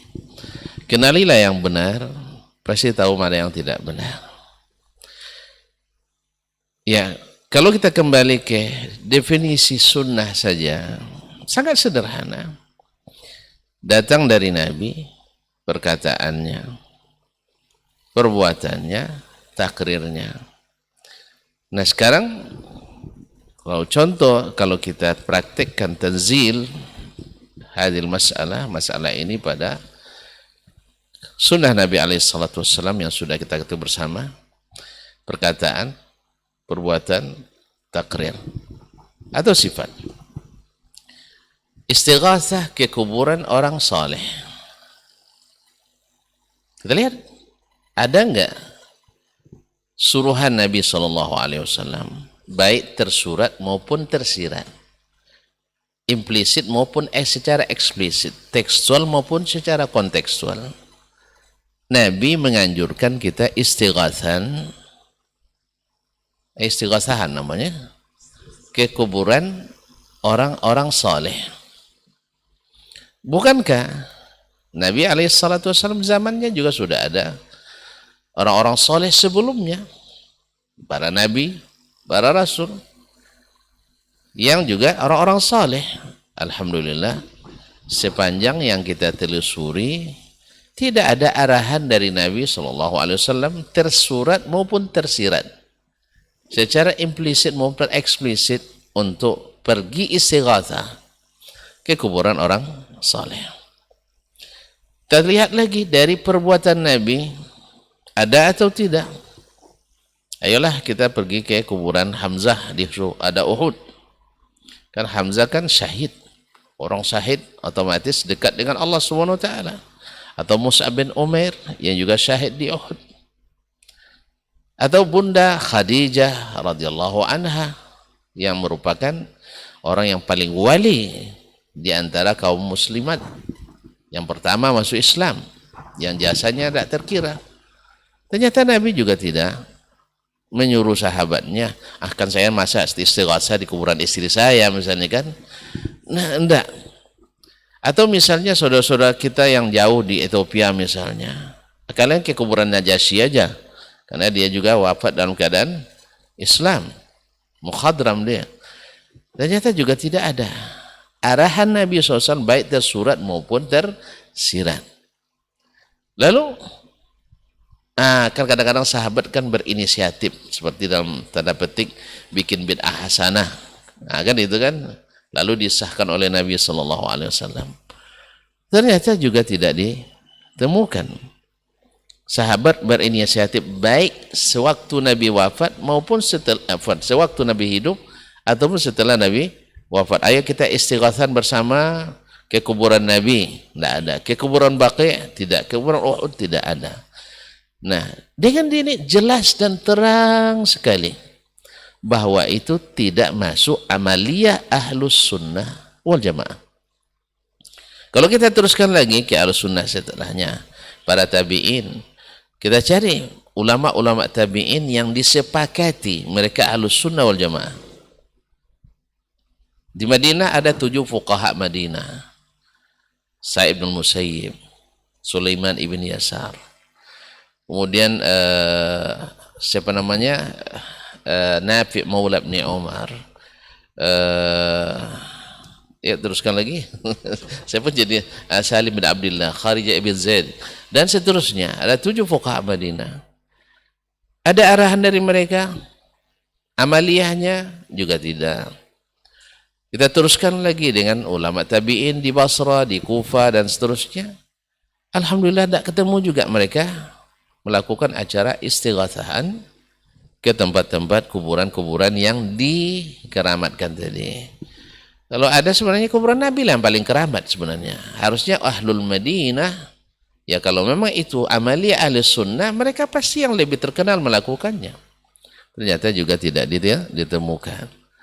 Lalu sekarang bagi kita yang ingin mengatakan harus bermazhab dalam beragama, kita cari lagi Ibu Abu Hanifah, Malik, Ibn Anas, Syafi'i, dan Ahmad. Ada enggak mereka juga melakukan istighatsahan kepada kuburan-kuburan wali sebelumnya? Nabi juga. Ternyata juga tidak ada. Berarti kita sebenarnya tidak memiliki contoh yang diikuti, teladan yang dijadikan imam dalam masalah ini. Lalu di mana dia menjadi amaliyah ahlus sunnah wal jamaah? Di mana dia masuknya jadi ahlus sunnah wal jamaah? Oh enggak, banyak ahlus sunnah yang mengikutinya. Siapa yang menamakan mereka ahlus sunnah? Ya kan seperti kata pepatah Arab, wa may yamdahul arusa ghairu ummiha. Pasti yang memuji pengantin pertama kali tentu ibunya. Woi, cantiknya anak saya. Iya. Yang mengatakan itu bagus adalah mereka yang melakukannya dan menamakan dirinya Ahlus Sunnah wal Jamaah, tetapi tidak mengamalkan amaliyah Ahlus Sunnah wal Jamaah. Aduh, lalu mengait-ngaitkan dengan masalah pembagian tauhid menjadi 3. Ini hati-hati bagi yang mengucapkan sebagai trinitas. Sebab trinitas itu kekufuran, yaitu membagi Tuhan menjadi 3 orang. Jadi 3 in 1. Tuhan Bapa, Tuhan Ibu, dan Tuhan Anak Roh Kudus. Sedangkan yang diyakini oleh yang mereka sebut sebagai Wahabi itu bukan menjadikan Tuhan 3 bagian, tapi adalah Allah tetap satu, tapi mentauhidkannya dari 3 sisi.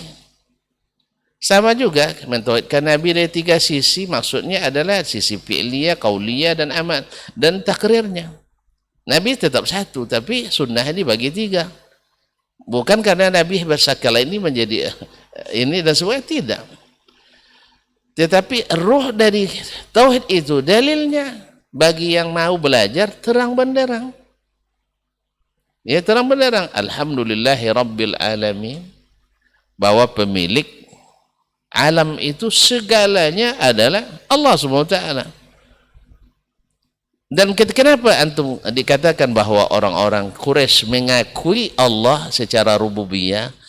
Allah juga yang ceritakan. Allah yang menceritakan. Wala Wala sa'altum man khalaqas samawati wal ard la yaqulunna Allah. Kalau kau tanya siapa yang menciptakan langit dan bumi, mereka pasti jawab Allah. Mereka jawab Allah. Bahkan ketika mereka telah masuk Islam, juga kan di Abu Raja Al-Utaridi juga, dulu ketika kalian di masa jahiliyah, berapa Tuhan yang kalian sembah? Dia bilang 6. 5 di bumi, 1 di langit. 5 di bumi, 1 di langit. Nah, dalam keadaan sulit, mana yang kalian sembah? Yang 1 saja. Berarti mereka melakukan syirik di saat senang. Di waktu sulit, bertauhid dia. Ini mereka yang ceritakan, bukan karangan Wahabi, bukan. Mungkin contohnya aja, mungkin belum baca atau tidak mau baca barangkali. Karena memang anti, kalau baca nanti bahaya. Tauhid kita rusak jadinya katanya. Ya memang kalau sudah ketakutan didahulukan, al-hukmul musbaq dikemukakan, tidak akan ada maut menerima. Karena memang kebenaran yang jelas matahari pun, ya, seterang mentari di waktu siang, akan diingkari oleh orang yang tidak bisa melihat. Sama aja kok, gelap juga katanya, walaupun mentari sudah begitu terang. Sama dengan orang yang keras hati dan keras kepala. Pokoknya tetap kambing walaupun terbang. Ya, tetap kambing walaupun terbang. Alhamdulillahi Rabbil Alamin. Rabbul Alamin, ini rububiyahnya.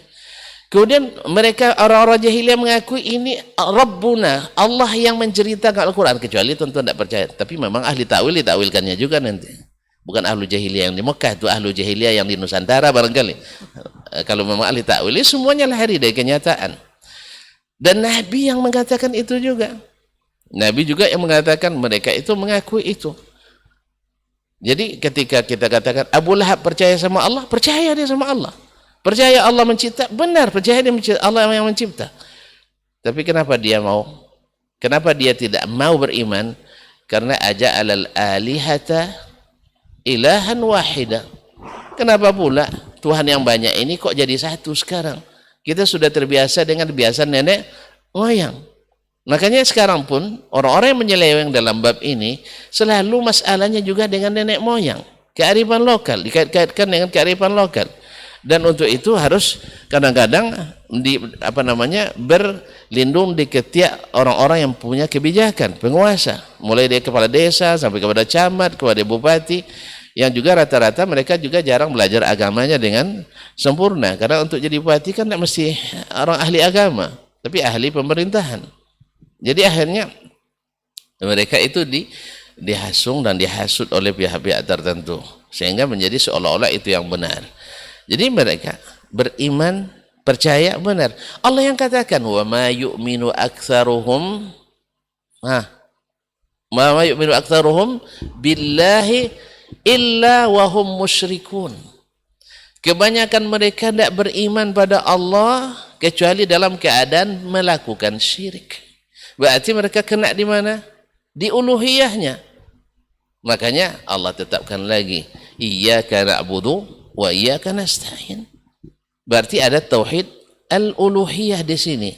Bahwa di sini kenanya orang Quraisy tadi, aja'alal alihata ilahan wahida. Mereka maunya banyak sembahan. Jadi berdoa tidak cukup langsung kepada Allah, harus melalui perantara. Di mana kita tahu bahwa mereka menjadikan perantara? Ayat yang dibacakan oleh beliau berdua tadi. Mereka yang menjadikan sekutu-sekutu bagi Allah itu, mereka mengatakan ma na'buduhum illa liyuqarribuna ilallahi zulfa. Kami tidak beribadah langsung pada mereka, tapi cuman kami berharap mereka menjadi wasilah mendekatkan kepada Allah. Bukankah itu juga yang diyakini oleh sebagian saudara kita? Bukan berdoa kepada orang itu yang di kuburan, tidak, tetapi mudah-mudahan pekerjaan ini mendekatkan diri kepada Allah. Berarti ada sesuatu seperti kata Syekh Tuan Guru kita tadi, mencium tiang listrik tidak ada keyakinan, mencium batu nisan ada keyakinan, berarti ada sesuatu.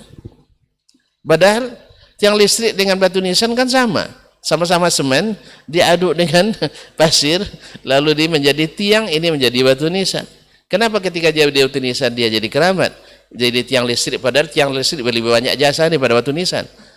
Tiang listrik lebih banyak manfaatnya pada batu nisan. Tapi batu nisan dicium, harusnya tiang listrik dicium. Berkat kamu ya hai tiang listrik, rumah saya setiap malam terang. Kalau kau tak ada, saya tak bisa menuntut ilmu, tak bisa makan, tak bisa masak, tak bisa mencuci, tak bisa setrika dan sebagainya.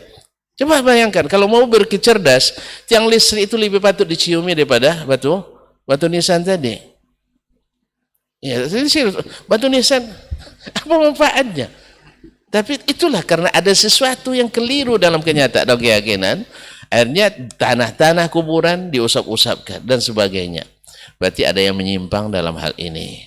Nah, kita mengatakan Abu Lahab bukan beriman seperti kita mengatakan Abu Bakar beriman, tidak.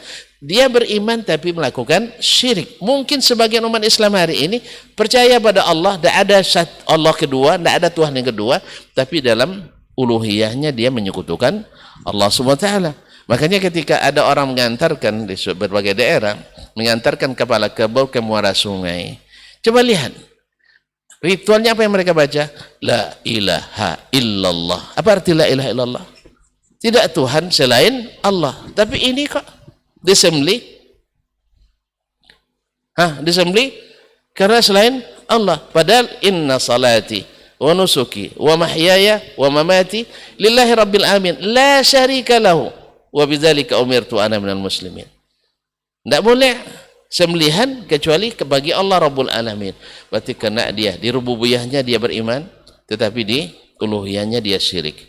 Dan Allah dari sisi ini tidak ditauhidkan oleh orang-orang jahiliyah dulu. Kemudian di sisi asma wa sifat, ya, mereka ketika dikatakan wa idza lakalumur rahman qalu wa marrahman, mereka mengingkari itu. Wa marrahman. Lalu sekarang juga berapa banyak orang yang mengingkari asma dan sifat Allah Subhanahu wa taala. Sebab apa? Mereka ingin Allah seperti yang mereka pikirkan, bukan seperti yang dikabarkan. Makanya setiap orang kalau diberitahu lalu dia bilang pikir-pikir dulu, bukan orang beriman, orang ragu. Kamu percaya dah Ustaz Dasman itu cerdas? Begini dulu dia, berarti ragu dia, tidak yakin. Kamu percaya aja bahwa ada Ustaz Dasman itu Ahlussunnah wal Jamaah? Pikir dulu, berarti dia tidak yakin. Kamu percaya tidak Allah di atas? Pikir dulu, Anda tidak beriman. Karena Allah yang bilang itu Allah sendiri, yang pasti benar. Yang menyampaikan Rasulullah SAW, yang tidak pernah salah. Terus, antum masih pikir. Jelas ya? Nah, orang sepakat semuanya, bahwa saya sekarang pakai baju merah, misalnya. Lalu ada yang mengatakan, antum tahu tidak Ustaz Dasman tadi pakai baju merah? Pikir dulu, berarti antum tidak yakin dengan apa yang dilihat, apa yang dikabarkan. Jadi banyak mereka ingin Allah itu seperti yang mereka inginkan, bukan seperti yang dikabarkan. Mereka ingin beribadah pada Allah seperti yang mereka inginkan, bukan seperti yang Allah perintahkan. Di sini kena masalahnya. Lalu dinisbatkan itu kepada amali ahlus sunnah. Lalu dinisbatkan orang-orang yang tidak mengikuti dan tidak merestuinya dikatakan sebagai orang Wahabi, membuat bid'ah trinitas. Trinitas itu takfir. Hati-hati saudaraku kaum muslimin dan muslimat. Kalau nak menyalahkan, tolong jangan mengafirkan. Kecuali memang mereka berpandangan bahwa orang-orang yang meyakini tauhid uluhiyah, tauhid asma wa sifat, tauhid al-rububiyah mengatakan bahwa Allah menjadi tiga sehingga dikafirkan, itu naudzubillah, naudzubillah. Tapi yang jelas ini ada dalam surah Al-Fatihah yang dibaca setiap hari. Makanya tolong dibaca tafsirnya oleh Ahlus Sunnah wal Jamaah, bukan ahlil kalam yang diberi merek Ahlus Sunnah wal Jamaah. Ini rujukannya tafsir Al-Fakhrur Razi, tafsir Az-Zamakhsyari. Cobalah baca tafsir Ahlus Sunnah yang diriwayatkan dalam Sahih Bukhari, Kitabut Tafsir, Kitabut Tauhid, akan jelas nanti. Cuman masalahnya ketika tidak sesuai dengan yang diinginkan, mesti ditakwilkan, sehingga perkataan imam pun nanti juga akan ditakwilkan.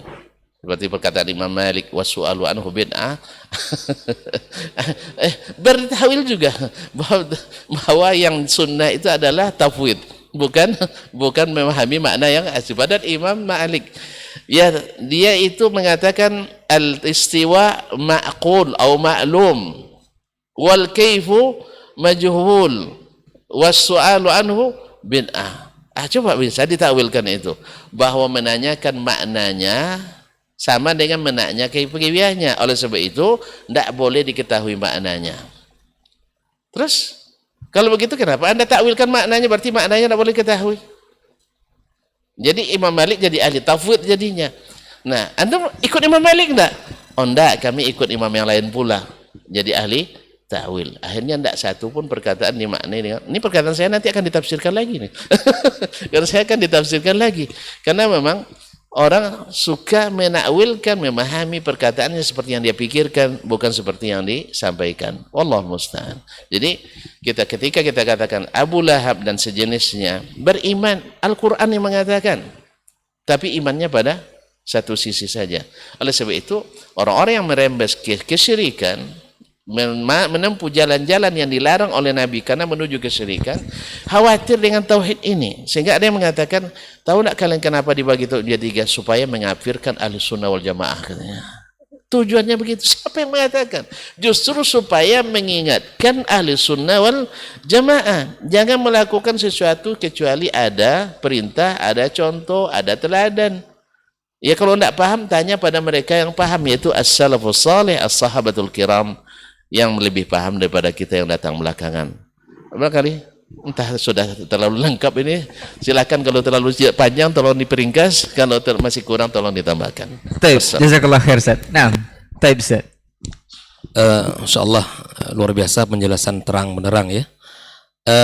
Ada 2 poin. Yang pertama, akhi fillah yang bertanya bahwa kalaupun Anda mengetahui bahwa dibagi oleh para ulama tauhid kepada 3 ya, rububiyah, uluhiyah, asma dan sifat, itu hanya sekedar, kalau Anda tidak terima ya misalnya, itu hanya sekedar wasilah untuk lebih memahami agama ini. Dia bukan sebagai sesuatu yang gaya yang pada akhirnya Anda kalau tidak begitu tidak benar, bukan. Itu hanya cara para ulama untuk lebih memahami agama ini ya. Itu dia. Jadi andai pun Anda tidak meyakini rububiyah, uluhiyah, asma sifat, tapi keyakinan Anda kepada Allah benar, akidah Anda benar, ibadah benar terhadap asma dan sifat benar, enggak ada masalah itu. Bahwa pembagian itu hanya sekedar sarana untuk memahami saja. Dan itu ada di dalam Al-Quran, istiqra' dalil oleh para ulama pun ada. Tidak ada yang menyalahi bahwa ketika Anda tidak mempercayai pun tidak masalah, tetapi kemudian yakinkan bahwa ibadahnya benar, ya, akidahnya benar, keyakinan kepada Allah benar, tentang asma dan sifatnya benar, ya cukup. Yang kedua, yang dimaksud bahwa ketika Abu Lahab dan sejenisnya, orang-orang jahiliyah di masa itu meyakini tentang rububiyah Allah. Begini akhi, ketika orang-orang jahiliyah mereka mengimani adanya Allah sebagai pencipta, itu Al-Quran yang menyebut. Tapi ketika orang meyakini tauhid rububiyah saja dan tidak membetulkan atau tidak beriman kepada uluhiyah, ini belum disebut Islam. Ya, belum disebut Islam. Meyakini Allah sang pencipta, itu tauhid rububiyah. Tapi konsekuensi daripada tauhid rububiyah itu adalah dia harus menyerahkan ibadahnya, ketaatannya hanya kepada Allah semata. Maka tidak benar bahwa Abu Lahab dia beriman kepada Allah dalam artian beribadah. Tidak. Dia meyakini hanya Allah sebagai pencipta. Ya, seperti mana Allah sebutkan di dalam Al-Qur'anul Karim. Nah, ketika orang hanya sampai pada tauhid rububiyah seperti mana orang jahiliyah, itu belum membuat mereka menjadi muslim. Belum. Ya, jadi belum membuat mereka jadi seorang yang beriman kepada Allah Subhanahu wa ta'ala, yang dimana dia disebut dengan uluhiyah. Tetapi inilah kenyataan bahwa orang-orang kafir pada umum ketika dia ditanya siapa pencipta langit dan bumi, Allah, dan Allah ada, dan Al-Quran yang menyebut itu sendiri. Tapi keyakinan mereka sebatas tauhid rububiyah belum mengantarkan mereka kepada seorang muslim beriman kepada Allah Subhanahu wa ta'ala. Karena yang seharusnya ketika dia meyakini rububiyah Allah, maka dia harus serahkan seluruh ketaatan hanya kepada Allah Tabaraka wa ta'ala, dan dia memuliakan asma dan sifatnya Allah Subhanahu wa ta'ala. Wallahu ta'ala alam. Taib, Ustaz ada tambahan? Naam. Taib, fadal Ustaz. Bolehlah sedikit aja. Bismillahirrahmanirrahim.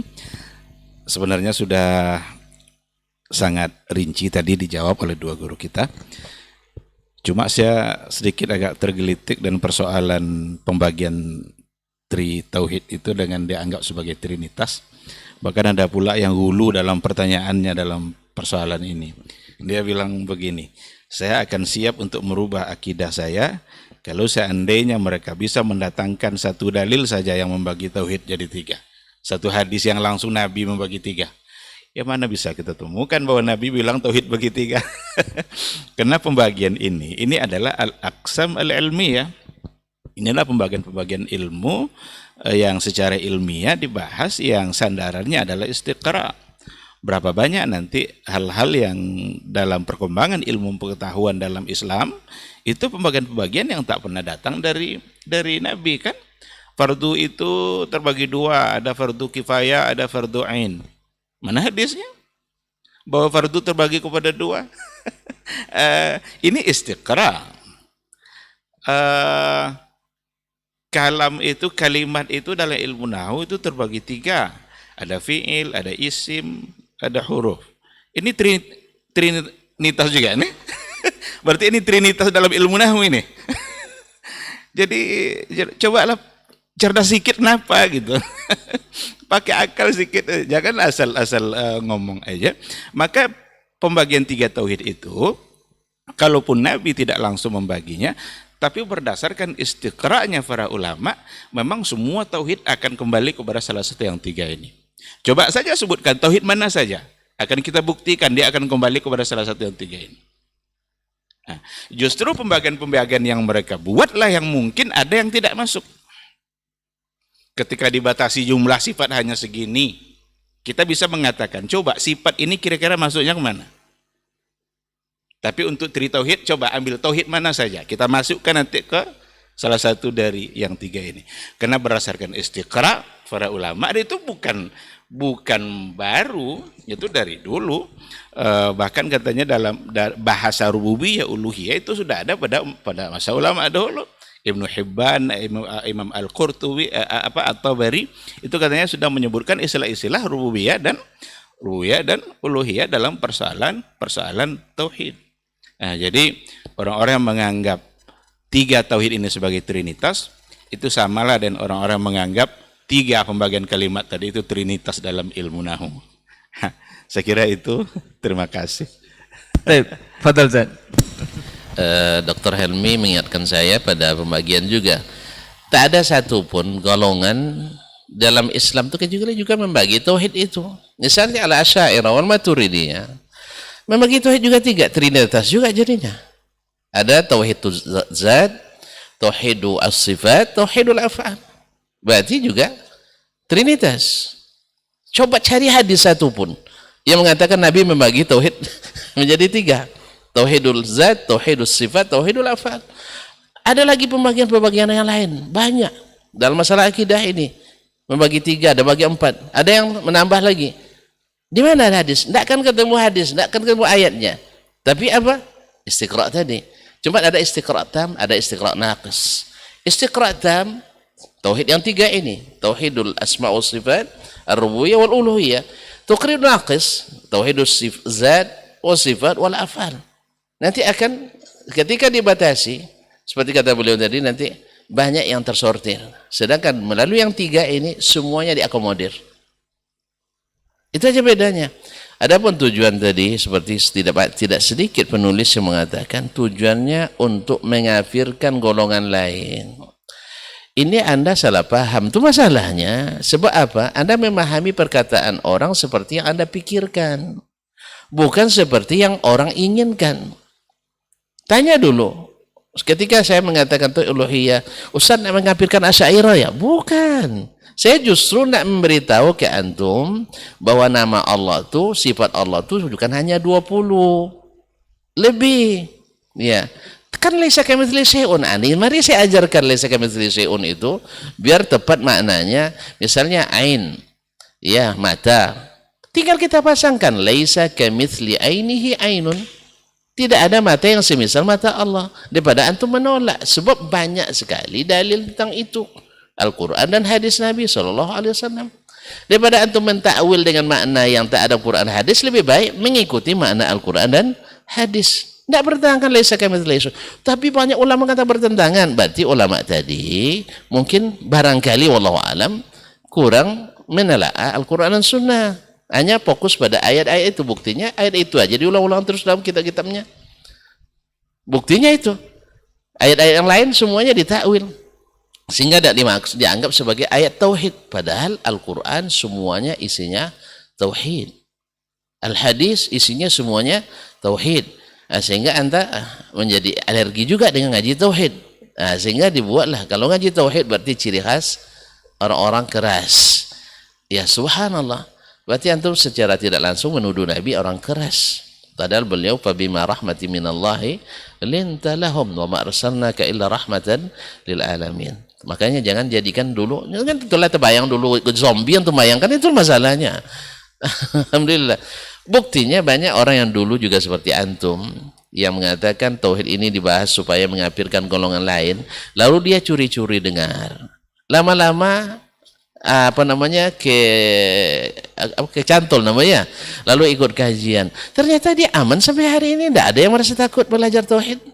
Dulu asalnya juga, mohon maaf, ini istilah aswaja ini kan sudah dikorupsi, istilahnya sudah dikapling orang. Padahal kita aswaja juga sebenarnya, tapi mereka tidak, sudah jadi merek tertentu gitu. Bahwa aswaja itu mesti tauhid asma sifatnya 20. Bukan. Aswaja itu alus sunnah wal jamaah, yang menerapkan sunnah dan menjaga jamaah. Jadi siapapun yang menerapkan sunnah dan menjaga jamaah persatuan umat itu adalah ahlus aswaja. Dalam Indonesia disingkat. Tapi aswaja sekarang tidak. Kalau tidak ikut ini berarti antum tidak aswaja. Bukan. Makanya ayo dah ngintip-ngintip lah dulu, intip dulu, habis itu nanti kalau ada tertarik nanti baru. Jadi maknanya bukan untuk mengkafirkan orang, bukan untuk menghalalkan darah orang. Kalau ada ya sebagian yang mengatakan itu berarti ngaji tauhidnya belum benar. Ya jangan ngambilnya dari tindakan orang-orang yang masya Allah. Awalnya dia baru ngaji 3 hari, habis itu bersemangat luar biasa. Bukan itu. Itu tidak diambil ilmu dari orang seperti itu. Ambil ilmu dari orang yang memang menuntut ilmu dan paham. Alhamdulillah kita punya para ulama, punya para dai, para ustadz yang bisa menjelaskan. Antum jadikan sikap orang yang baru ngaji 3 hari, lalu masuk ke orang jual air kelapa, tengoknya tidak sama dengan pengajian dengan kita, ini tidak jadi beli di situ. Bukan ini tidak dijadikan patokan yang seperti ini. Wallahu musta'an.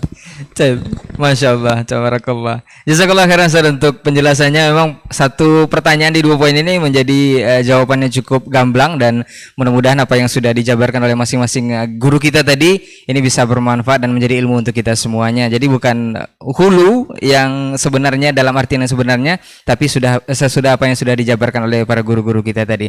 Mudah-mudahan apa yang sudah kita bahas untuk kesempatan pagi hari ini kita tutup saja Ustaz. bisa bermanfaat untuk kita semua. Afwan untuk semua salah kata dan khilaf bicara. Jazakumullah khairan untuk Ustadz semua atas ilmunya. Insyaallah pekan depan kita akan ketemu lagi dengan tema yang berbeda insyaallah. Kita tutup dengan doa kafaratul majelis. Subhanakallahumma wa bihamdika asyhadu an la ilaha illa anta astaghfiruka wa atubu ilaik. Wassalamualaikum warahmatullahi wabarakatuh.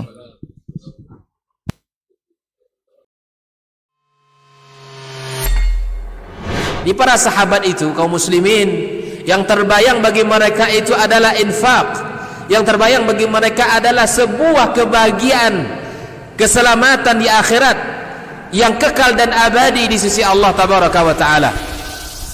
Semua kita boleh klaim sekarang. Kamu cinta Nabi? Cinta Ustaz. Cinta Nabi? Cinta Ustaz. Termasuk saya. Cinta Nabi? Cinta. Kapan tahunya? Besok di akhirat. Maka apa kata Nabi sallallahu alaihi wasallam? Amalur rajuli biyadihi.